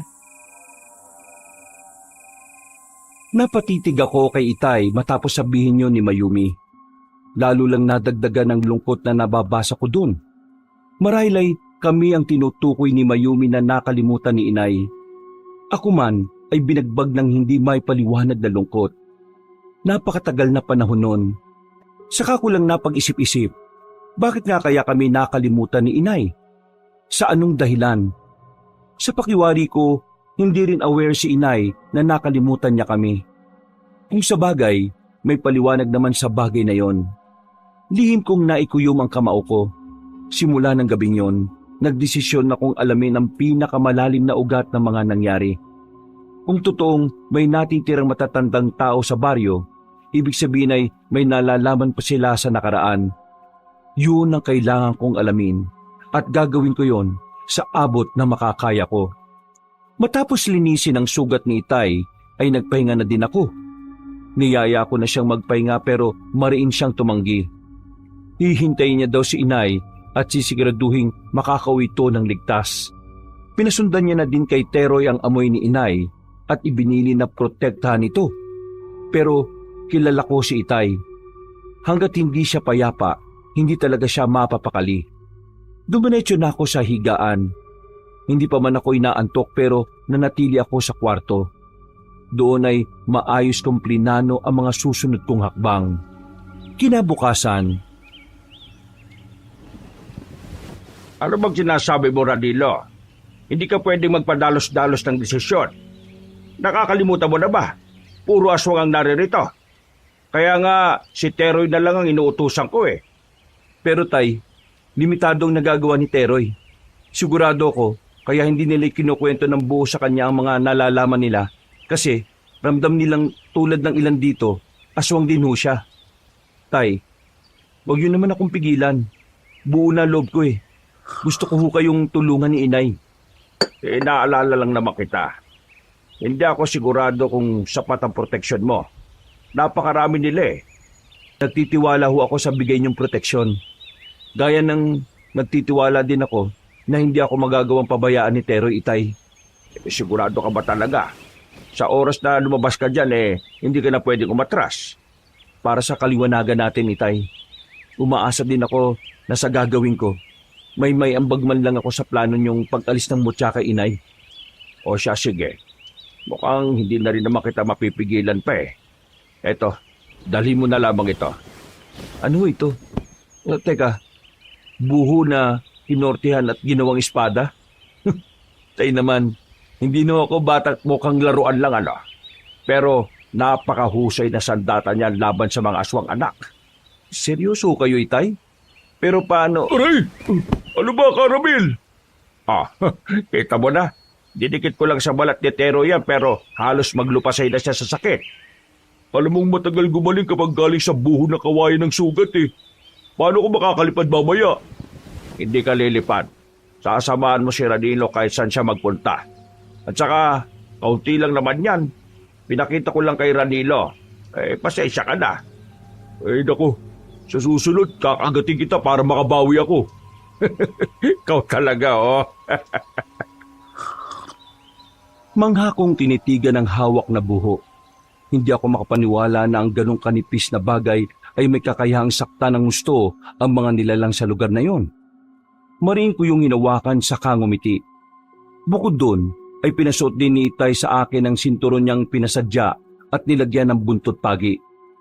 Nagtataka na nga ako noon kung bakit napakarami yatang sandata ni Itay laban sa mga nilalang na yon. Wala naman akong matanda na kumalaban siya ng aswang noon.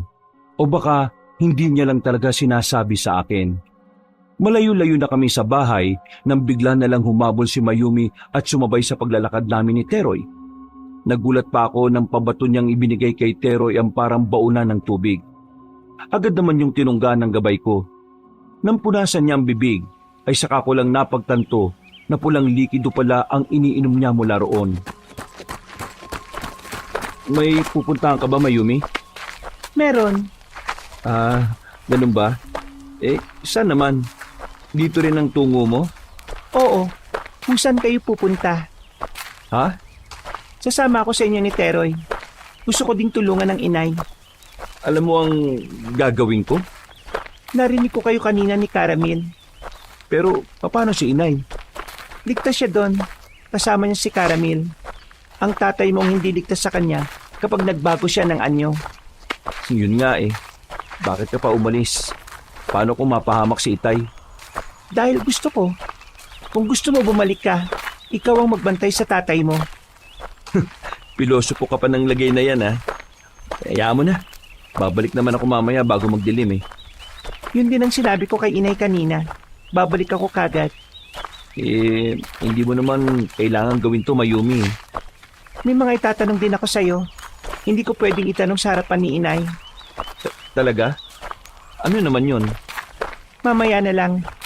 Sus, pinapaisip mo pa ako eh. Ang dami ko nang iniisip ngayon eh. Sige, kung ayaw mo magtanong, ako na lang magtatanong sa'yo. Ano naman ang may tutulong mo sa amin kung sakali, ha? Tagapukpok sa ulo ng mga hindi sasagot sa tanong mo. Ano? Mayumi, hindi mo pwedeng idaan palagi sa init ng ulo mo. Mga tao ang kakausapin ko, hindi mga halimaw. Ibig sabihin, hindi ko sila pwedeng saktan? Tama, lalo na yung mga matatanda. O sige, susubukan ko. Marina kong napapikit at napabuga ng hangin. Nasa pagitan ako ng dalawang nilalang na parehas walang damdamin.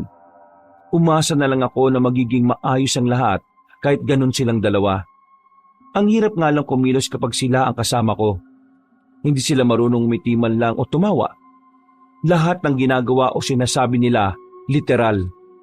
Pakiramdam ko, kahit isang linggo ko lang silang makasama ng kami-kami lang, magiging katulad na din nila ako. Sa tulong ni Teroy, ay natuntun namin ang bahay ng mga taong nananatiling nakatira sa baryo. Matanda ng karamihan sa kanila, na kahit sa kabila ng delikadong sitwasyon sa baryo, pinili nilang huwag umalis doon. Katwiran nila ay doon na sila ipinanganak at tumanda, kaya doon din sila mamamatay. Walang sino man, kahit patulad ni Kapitan ang makakapagpaalis sa kanila doon. Maayos naman nila akong pinatuloy sa mga tahanan nila at kinausap na maayos. Kalaunan, napagtagpi-tagpi ko ang mga detalyeng nalaman ko mula sa kanila. Hindi man 100% pero kahit papaano ay nagkaroon ng kalinawan ang mga tanong namin ni Itay. Madilim na pala. Hindi natin namalayan ng oras. Naparami yata ang bahay na pinuntahan natin, Teroy. Napunta naman natin lahat, Ranilo. Karamihan nga sa kanila matatandaan eh.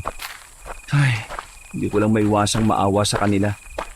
Iniwan sila ng ibang kapamilya nila para magpasakop kay Kapitan. Anong susunod mong plano? Pag-iisipan ko pa. Ngayong malinaw na sa akin ang mga nangyari, siguro kailangan ko munang ipaalam kay Itay ang lahat ng yun bago kami gumawa ng susunod na hakbang. Tutulungan niyo bang makaalala ulit si Inay? Yun ang gusto namin, Mayumi. Gusto niyo na maalala kayo ni Inay, tama? Ha? Ano bang sinasabi mo? Wala man akong alam sa damdamin niyo. Naturuan naman ako ni Inay kung paano yun basahin. Alam kong si Inay ang dahilan kung bakit kayo napadpad dito. Mayumi. Ngayon pa lang sasabihin ko na sa'yo, dito lang nabibilang si Inay. Hindi niyo siya pwedeng dalhin sa ibang lugar dahil sa kalagayan niya. Kaya nga kami gumagawa ng paraan para maalis yun, di ba? Ayaw mo bang maalis ang pagkaswang niya? Ganun ko na siya nakilala. Wala naman kaming naging problema. Mayumi. Kailangan na natin magmadali. Nararamdaman ko ng presensya ng mga aswang sa paligid. Mayumi, mahal ko! Akalain mo nga naman, magkakasalubong pa tayo. Alam mo bang maghapon ko kayong hinahanap nitong pinsan mo? Magaling ka na, Brando. Gusto mo na naman ng panibagong sugat? Kakaiba talaga ang tapang mo no? Hindi ka malang natatakot na baka kaninong umaga na yung huling pagkakataon na nakita at nakasama mong inay mo? Ako lang ang kailangan mo, Brando. Huwag mong idamay si Mayumi dito kung ayaw mong masaktan. Aray! Braso ko! Bitiwan mo! Huwag kang makialam, duwag na lalaki. Si Tito Dominador na ang bahala sa'yo at sa tatay mo. Ako naman ang bahala kay Mayumi. Napakabango mo talaga, mahal ko. Ang tagal-tagal ko nang nagtitimpi sa'yo. Ngayon na nagbigay na ng hudyat si Tito para tikman kita. Hindi ko na palalampasin yon. Wow! Palabang ka ha? Gusto ko yan, may patulak-tulak ka pa. Huwag mo akong dikitan. Ang baho ng hininga mo. Masasanay ka din.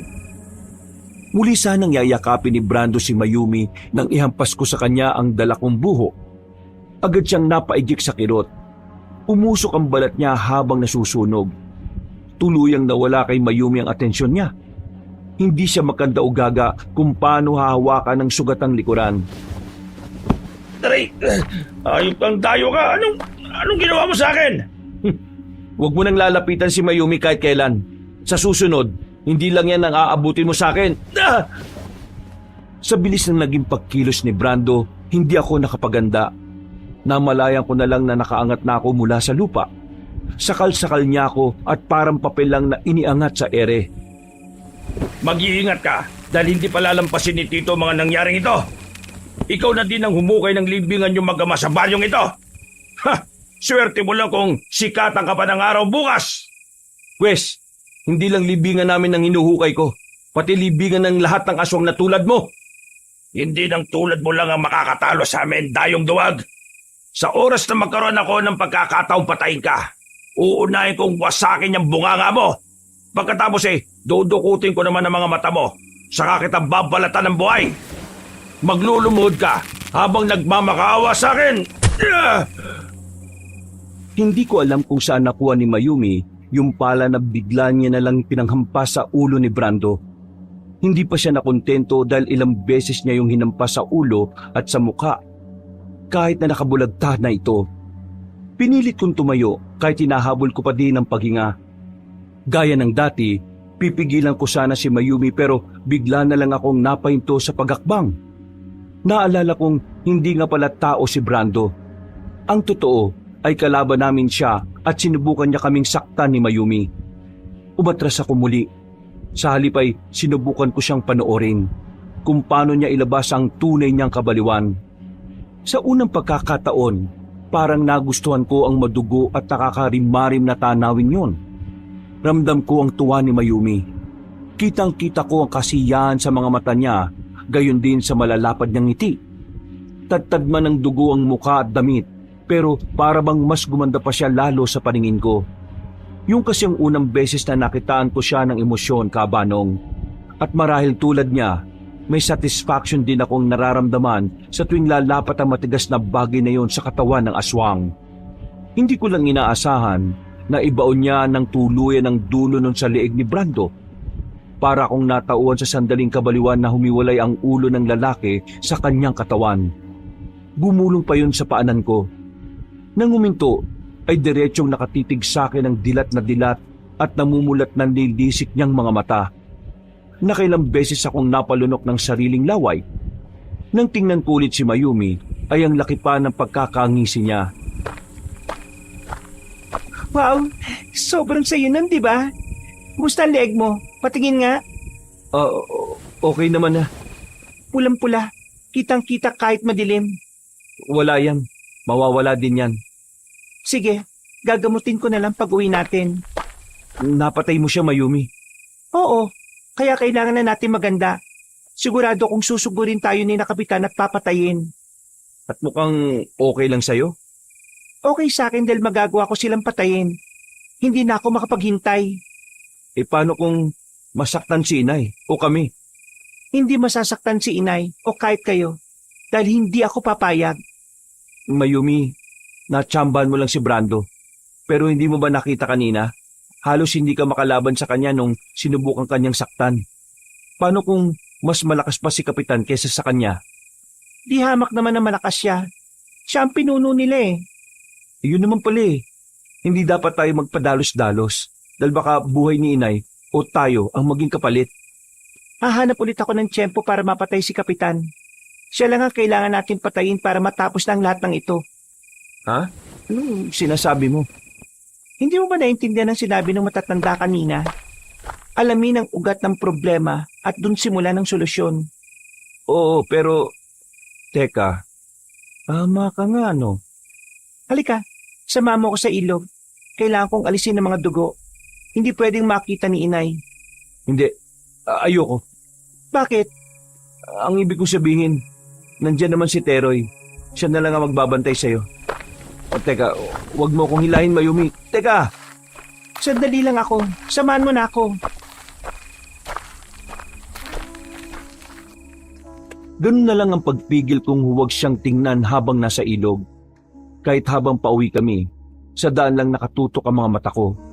Kung bakit naman kasi lagi na lang manipis ang mga suot niya. Lalo na ng gabing yon. Parehas na puti ang pang-itaas at palda niyang hapit sa katawan niya.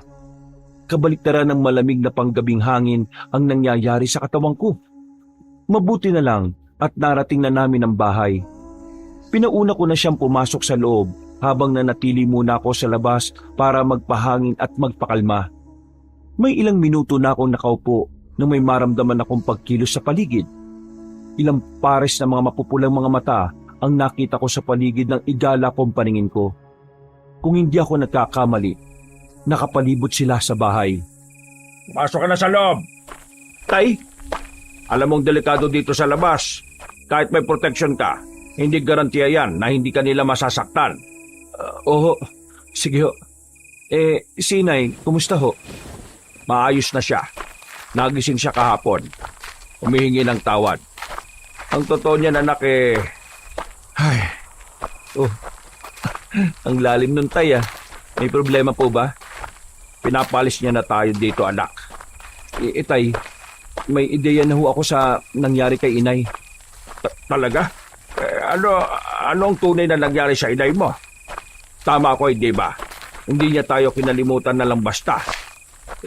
Posible ho, Itay. Si Kapitan, dati siyang masugid na manliligaw ni Inay. Baliw na baliw daw ho siya noon sa Inay, pero may malubha siyang karamdaman. Hindi niyo ho ba siya kilala, Itay? Hindi. Ang totoo dyan, sa Manila na kami nagkakilala ng inay mo noon. Ang alam ko lang, hindi maganda ang nakaraan niya, lalo na sa pamilya niya at sa lugar na pinanggalingan niya. Ayaw niya yung pinag-uusapan eh. Kaya nung nakapanganak siya sa'yo, bigla siyang nawala. Lalo na lang ang pagsisisi ko dahil wala akong inalam sa nakaraan niya. Hindi ko alam kung saan siya hahanapin. Ang nalaman ko ho, kapitana siya dito noon, Itay. Nawala ng ilang taon, kaya ang humalili sa kanya yung unang kagawad niya na pinsan niya. Tapos, bigla siyang bumalik. Pero para lang bumaba sa pwesto. At pagkatapos ay ipinalit niya si Kapitan Dominador sa kanya. Na mga panahong yon, bigla na lang daw gumaling sa sakit niya si Kapitan Dominador at lumakas. Kasunod nun, kumalat ang parang nakakahawang sakit ang pagiging aswang ng mga tao dito. Si Inay daw ho ang nauna. Kaya siya ang sinisisi ng lahat. Ang paniniwala na nakararami, si Inay ang nangyanggaw. Munti ka na siyang sunugin nun pero napigilan daw yun ni Kapitan Dominador. Hindi. Hindi maaari. May mali anak. Hindi aswang ang inay mo. Paano kayo nakakasiguro, Itay? Gaano katagal niyo na hubang nakasama si Inay? Alam ko anak. Kahit hindi kami ganun katagal nagsama, masasabi kong nakilala ko ang inay mo ng gusto. Maniwala ka sa akin. Saka isipin mo yung sinabi ni Mayumi. Si Kapitan ang kumokontrol sa kanya. Hindi kaya... Yan ho ang kailangan natin kumpirmahin, Itay. Si Inay lang sanang makakasagot ng lahat. Pero wala siyang maalala eh. Tama ka. Kailangang alisin ni Dominador lahat ng alaala niya para siya ang patuloy na sisihin ng mga tao rito. At para protektahan din ang tunay na salarin. Itay, malaking laban ho ang kakaharapin natin. Bukod sa mga nalaman natin, si Mayumi ho kasi may napatay na. Isang aswang. Nabanggit niya sa akin kanina sa loob. Sa palagay ko, magiging mahusay na manunugis ng aswang itong si Mayumi, iho. Itay, para pa ho kayong masaya habang sinasabi yan. Totoo, iho. Nakikita ko ang potensyal ng batang yon. Kapag handa ka ng tanggapin ang pagiging albularyo, maaari kayong maging magandang tandem sa pagsugpo sa mga katulad ni Dominador. Ano mo pag sinasabi nyo? Wala ho akong plano na maging manunugis ng mga aswang. Tahimik na buhay lang ho ang gusto ko. Hindi na kumibo si Itay, pero makahulog ang tingin at ngiti ang ibinigay niya sa akin. Tinapik niya din ang balikat ko bago ko iniwan sa hapagkainan. May mga nakatakip ng pagkain doon, pero wala akong gana kaya pumasok na lang ako sa kwarto't nahiga. Ramdam ko ang pagbigat ng enerhiya sa paligid. Alam kong may mga nagbabantay sa amin na pwedeng sumalakay anumang oras. Alam kong alam din yun ni Itay. Pero ewan ko ba, parang hindi ko naman siya nakikitang nag-aalala. Dahil doon, kaya pinilit kong wag na lang din mag-isip. Mangyayari ang dapat na mangyari. Hindi ko na malayang nakaidlip na pala ako. Hindi naman kasi biro ang lakad na ginawa namin maghapon. Naalimpungatan lang ako dahil sa malakas na yugyog sa balikat ko. Danilo, anak, gumising ka, bilis. Tay? Isama mo si Mayumi at ang inay mo. Lumayo kayo dito. Itay, anong sinasabi nyo? Hindi ko kami aalis. Hindi! Inay! Itay, si Inay ho. Hindi. Lintik. Halika, bilisan mo. Papatayin ko kayong lahat! Lumapit kayo sa akin! Ako ang saktan nyo! Soleng! Hindi. Soleng, gumising ka. Inay? Ano nangyari, Mayumi? Si Kapitan, malamang na siyang may gawa niyan kay Inay. Inabutan namin si Inay na nakahandusay sa lapag. Nangingisay habang may dugong lumalabas sa bibig at mga tenga niya. Hindi malaman ni Itay kung paano siya hahawakan. Unang beses yun na nakita kong nagpanik si Itay. Siya kasi ang pinakakalmadong tao na nakilala ko. Nasa ganun kaming sitwasyon nang suguri naman kami ng mga maliliit na aso. Naglalaway at dinaig pa yung nauulol. Hindi ako nabigyan ng tamang panahon para makapaganda, pero husa kong iniharang ang katawan ko para kay inay. Para namang nananadya pa na hindi ko magawang alisin ang sinturon na suot ko. Akma na sana akong sasakmalin ng mga nilalang nang bigla na lang may dumakma sa kanila at inihagi sila isa-isa. Nang tingnan ko kung sino yon, nalaman kong si Teroy pala. Nasaan yung tao siya pero may matatalas na ngipin at kuko. Kasama niya si Mayumi na walang awang hinahataw ng kalaykay ang bawat asong mapapalapit sa kanya. Kusang nagsitakbuhan palayo ang ibang nilalang, habang halos patay na nila Teroy at Mayumi yung mga naiwan. Tama na yan, Teroy. Mayumi, magtira kayo ng buhay. May kailangan akong iparating na mensahe sa magaling nilang amo. Makakapanakit pa ang isang to eh. Pero sige. Malakas na umangil ang aso nang bigla na lang baliin ni Teroy ang nguso niya at atakin yon. Sa kanya palang ito inilapit kay Itay. Napangiwi ako, tsaka ko lang napagtanto ang itsura ng bahay. Kung dati siguro, baka nakasok-asokan na ako ng tagpong yon. Paano'y punong-puno ng dugo ng mga aswang ang buong sala ng bahay. Ganon din ang nagkalat na laman at utak ng ilan sa mga ito. Kayo mga halimaw, sigurado ako mga alagad kayo ni Dominador. Inutusan ba kayo ng magaling yung amo na patay kami? Ha? Ha! Pwes, iparating mo to sa kanya. Ang sabihin mo, siya ang pumunta dito at harapin ako. Huwag siyang duwag na nagtatago sa anino ng mga alipores niya dahil kapag ako pa nagpunta sa kanya, sisiguraduhin ko na maaabo siya. Nakahanda na kami ng gabing yon sa magiging pag-atake ng mas marami pang aswang kasama si Kapitan. Yun nga lang, hindi pa kami nagkasundo ni Itay. Mabuti na lang at naroon si Teroy para mamagitan sa aming dalawa. Ang gusto ko lang maging ligtas na kayo. Hindi tayo pwede mamatay lahat dito. May aalis kayo ni Teroy dito nang hindi kayo napapahaba. Hindi ba, Teroy? Oo, pero alam mo naman na pwede ko lang gawin yon kapag sobrang delikado ng sitwasyon. At para sa inyong dalawa lang ni Ranilo. Hindi pwedeng may iwan. Ramil! Ramil! Soleng, teka, tinawag mo kong Ramil lang? Ramil, tulungan mo ako. Ang anak natin. Kukunin nila si Ramil. Kukuhain nila siya. Ramil! Nandito ako, Soleng. Diyos ko, naalala mo na ba ako, ha? Dumilat ka. Naririto na ako. Hindi kita pababayaan kahit na kailan. Soleng, ano nangyari? Soleng! Nananaginip lang siya. Masyadong mataas ang lagnat niya kaya ganon. Madalas siyang magkaganyan kapag nakakasakit. Ibig mong sabihin, nakakasakit ang inay kahit aswang siya? Maraming beses niyang sinubukang pigilan ng pagkain ng sariwang laman. Sa tuwing gagawin niya yon, nakakasakit siya ng malubha. At madalas siya kamo akong tawagin? Tama ho kayo. Kung ganon, paano hindi niya ako makilala? Kaya nang malaman ko na ikaw si Ramil, alam ko nang hindi lang kayo naririto para maghanap ng matitirhan. Ikaw ang madalas na banggitin ni Inay. Asawa ka ba niya? Ha? Oo eh. Ang tagal ko siyang hinanap. Hindi ko alam na ganito na ang pinagdaraanan niya. Wala akong kwentang asawa. Itay, Sumunod ka sa akin, Danilo. Ito na lang ang magagawa ko para sa nanay mo. pero Itay, Teroy, bilang gabay ko at tagapaglingkod, inuutosan kitang iligtas si na Soledad, Ranilo at Mayumi. Ilayo mo sila sa lugar na ito at huwag nang ibabalik kahit kailan. Protektahan mo si Soledad sa abot na makakaya mo. Pero Karamil, Teroy, uulitin ko pa ba? sige, masusunod Karamil. Hindi, Tay. Huwag niyo naman gawin to.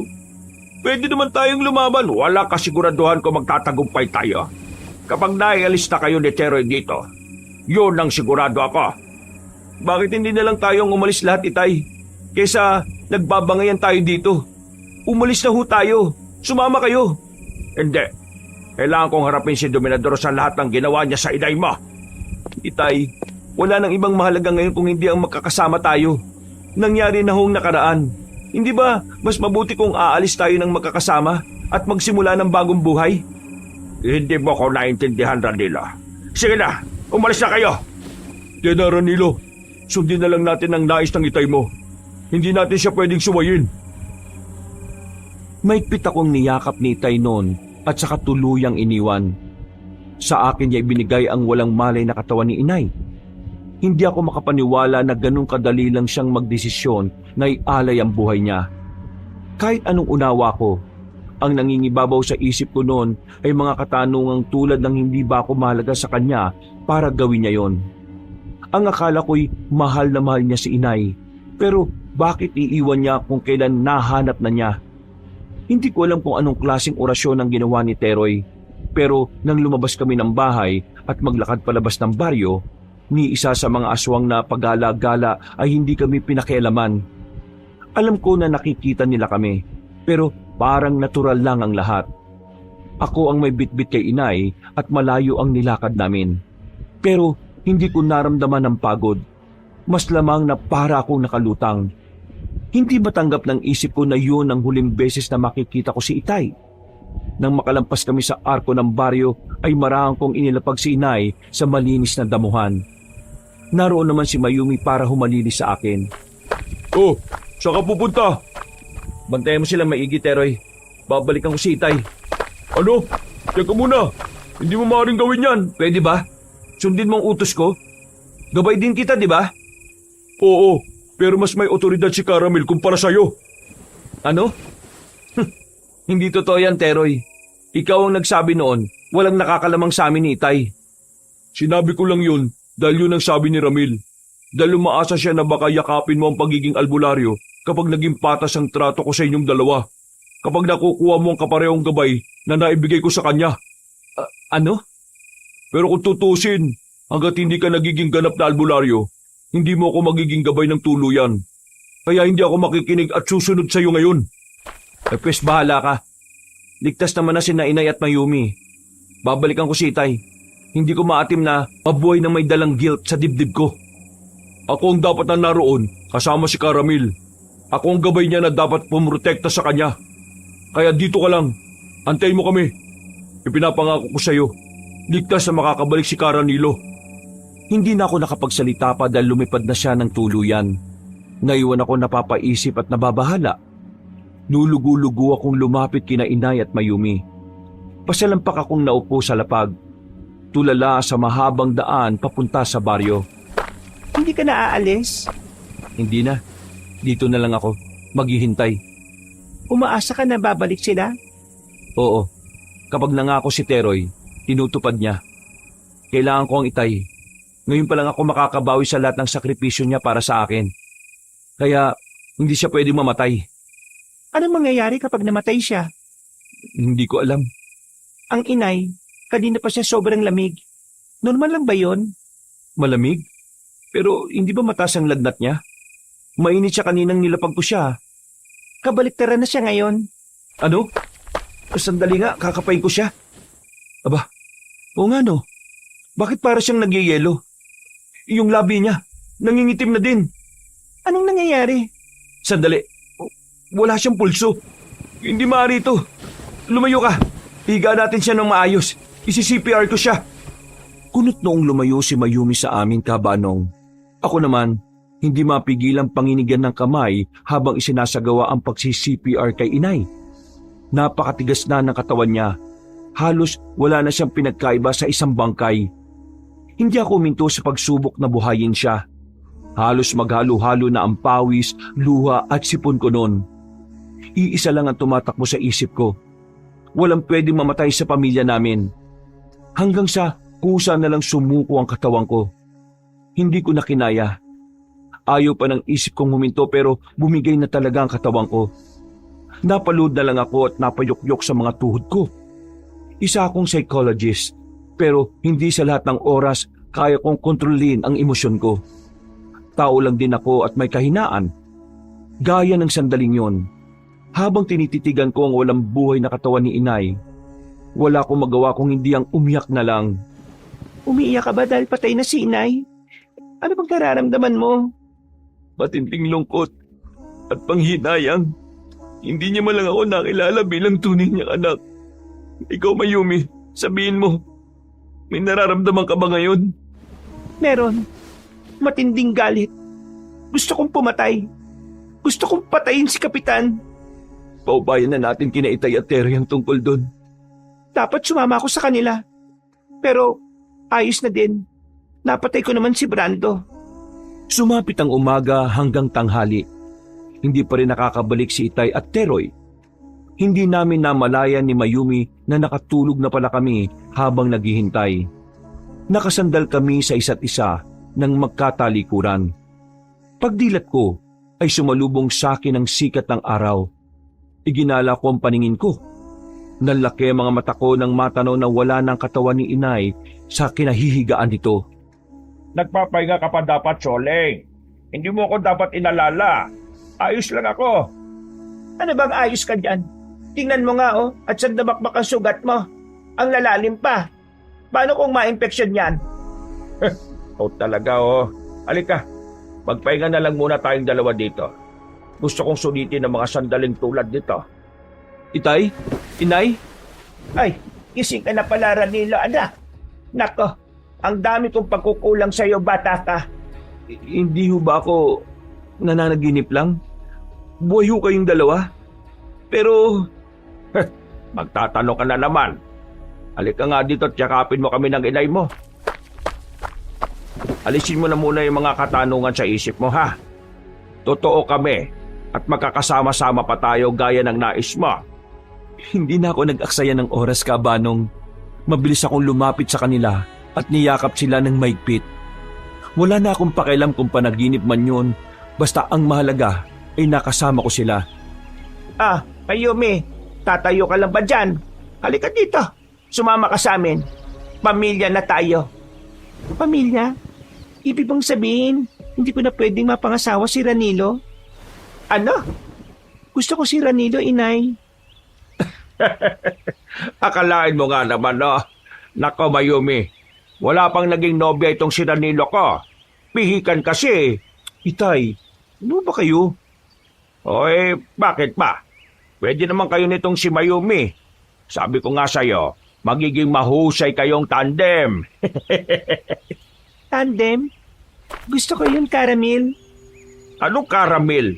Itay na din ang itawag mo sa akin, ano ka ba? Sa sobrang saya ko ng sandaling yon, Kabanong, hindi ko naisip na wala si Teroy sa paligid.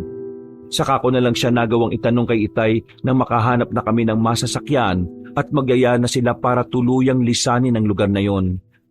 Inialay ni Teroy ang buhay niya. Nagsakripisyo siya para mabuhay at makatakas si Itay mula kay Dominador. Hindi na detalyadong kinuwento ni Itay kung ano ang nangyari. Ang paliwanag niya lang kung ang mga robot daw ay may tinatawag na self-destruct. May kakayahan ding ganung si Teroy. Kabanong, posible ang lahat sa kanya bilang gabay ng lahi namin. Noon ko lang din nalaman na hindi pala biyaya para kay Teroy ang pagsisilbi sa amin. Isa siyang tanyag at kinatatakutang diwata noon na sinumpada sa kanyang kayabangan at pagiging marahas. Pinarusahan siya ng makapangyarihan at sinaunang albularyong babaylan ng lahi namin. At doon na nga siya nagsimulang maging gabay sa bawat nagiging albularyo na may dugo ng babaylang sumumpa sa kanya. Namimiss ko na ho si Teroy, Itay. Wala nang umuubos ng kanin sa kaldero. Wala na ding naninimot sa mga ulam natin. Loko-loko ka talaga, ano? Hanggang ngayon ba naman pang-aasar pa din ang gusto mong gawin sa kanya? Yun na ho kasi yung bonding namin Pero sa totoo lang, Itay, sobrang bilib ako sa best friend ko na yon. Sana magkita kami ulit kahit na isang beses lang. Mapasalamatan ko man lang siya. Malay mo, kapag tinanggap mo na sa puso mo ang pagiging albularyo, baka magpakita siya ulit. Seryoso ka ba, Itay? Huwag niyo akong binibiro ng ganyan, ha? Hindi ako nagbibiro. Pero hindi rin ako sigurado, ha? Baka lang. Mabigat kasi yung obligasyon ng isang tulad nyo, Itay. Natatakot ako na baka hindi ko kayanin. Gagabayan ka naman ng nobya mo, iho. Saka ikaw pa. Matapang ka na kumpara dati. Alam ko, dahil nakita ko kung paano mo ko gustong protektahan noon. Parang may humaplo sa puso ko nang sabihin ni Itay yun. Napangiti ako sa katumango. At totoo, Kabanong, magkasintahan na nga kami ni Mayumi. Ikaw ba naman ang tutukan ng mahabang kutsilyo habang sinasabi na sa kanya lang ako? Wala na ako nagawa. Napikot ako nang wala sa oras. Nasa bahay na kami ng mga sandaling yon. Sa iniwan naming bahay ni Itay at doon na namin pinlanong manatili. Kung nagtataka naman kayo kung paanong nabuhay si Inay, maging kami ay namamangha pa rin. Ang tsorya ay talagang kontrolado siya ni Dominador. Pero nang mapatay siya ni Teroy, ay tuluyan na ding nakalaya si Inay. Hiling namin noon na sana'y hindi lang si Inay ang nakalaya, kung hindi maging ang mga kababaryo nila doon na hinawaan lang din ng halimaw na yon. Nung gabing nalaman ko na nasundan ako ni Dominador, takot ako na baka mapahama kayo mag-ama. Iba na kasing itsura niya nun at hindi maikakailang malakas siya. Napilitan akong sumama sa kanya nang hindi nakakapagpaalam man lang sa inyo. Nung sumunod na gabi ko na lang nalaman na hinawaan niya na pala ako ng pagkaaswang. Wala na din ako maalala noon. Kahit pangalan ko hindi ko alam. Nakipagkasundo pala siya sa isang mangkukulam na aswang para pagalingin siya sa sakit niyang lupus. Bilang kapalit, kailangan niya mag-alay ng ilang kaluluwa at ipalaganap ang lahing aswang. Huwag ka mag-alala. Hindi ka na niya masasaktan ngayon, Soleng. At wala na makakapagpahiwalay pa sa pamilya natin. Pasensya na kayo sa akin, ha? Hindi ko lang mapigilan sa tuwing maalala ko. Malinaw na malinaw pa sa isip ko ang lahat. Makikinig kami palagi sa iyo hanggang sa hindi mo nakatakutan ng nakaraan. Siguro makakatulong ang sumama ka sa amin sa bundok nitong si Ranilo. Magsisimula na siya ng training niya bilang mahusay na albularyo. Talaga? Masaya ako para sa iyo, iho. Mabuti ang naging desisyon mo, anak. Gusto ko na rin kasing pagpahingahin si Itay sa kanyang panggagamot at mag-focus na lang sa inyo, Inay. Alam ko na hanggat hindi niya yan na ipapasa sa akin, hindi siya titigil Mabuti naman at nakahalata ka rin bata ka ano? Ramil, ano ka ba? Maya ka nga sa anak mo. Matatanda na tayo. Aba, walang hiya-hiya. Gagawa pa nga tayo ng another baby boy Aray ko naman, masakit yun Hindi lang kurot nga abutin mo. Magtigil ka nga. Matyagang itinuro ni Itay sa akin ang lahat ng nalalaman niya. Paunti-unti ay nagawa ko na ding manggamot. Nakatulong pa sa akin ang kaalaman ko sa pagiging psychologist dahil naipaghihiwalay ko ang mga taong kailangan ng tulong ko bilang albularyo sa mga taong kailangan ako mentally. Isang araw, nagising akong tila may katabing malambot na bagay sa higaan. Hindi pamilyar ang amoy niya dahil mabango yun na parang bulaklak. Ang sarap pa ng tanday ko noon sa kanya. Nang sa pagdilat ng mga mata ko, ay nagkagulatan pa kaming dalawa. Ganun na lang ang sigaw ko nang bumungad sa akin ang mukha ni Teroy. Dagya ka naman Ang baho ng hininga mo, Ranilo. Teroy, bumalik ka? Totoo nga sinabi ni Itay. Nagbalik ka na nga. Oo na. Uy, teka. Huwag kang yayakap. Ang awkward. Awkward ka dyan. Teka nga, parang may bago sa iyo Tama, ikaw nga yung humahalimuyak. Ang bango mo, amoy sampagita ka. Kaninong libing ka ba nang galing Luko-luko, ako talaga ito. Tumawa ka na din. Ikaw ba talaga yan, Teroy? Ako nga. Pero hindi ako naparito para maging gabay mo o kahit na sino. Pumunta lang ako para magpasalamat sa inyo ni Caramil.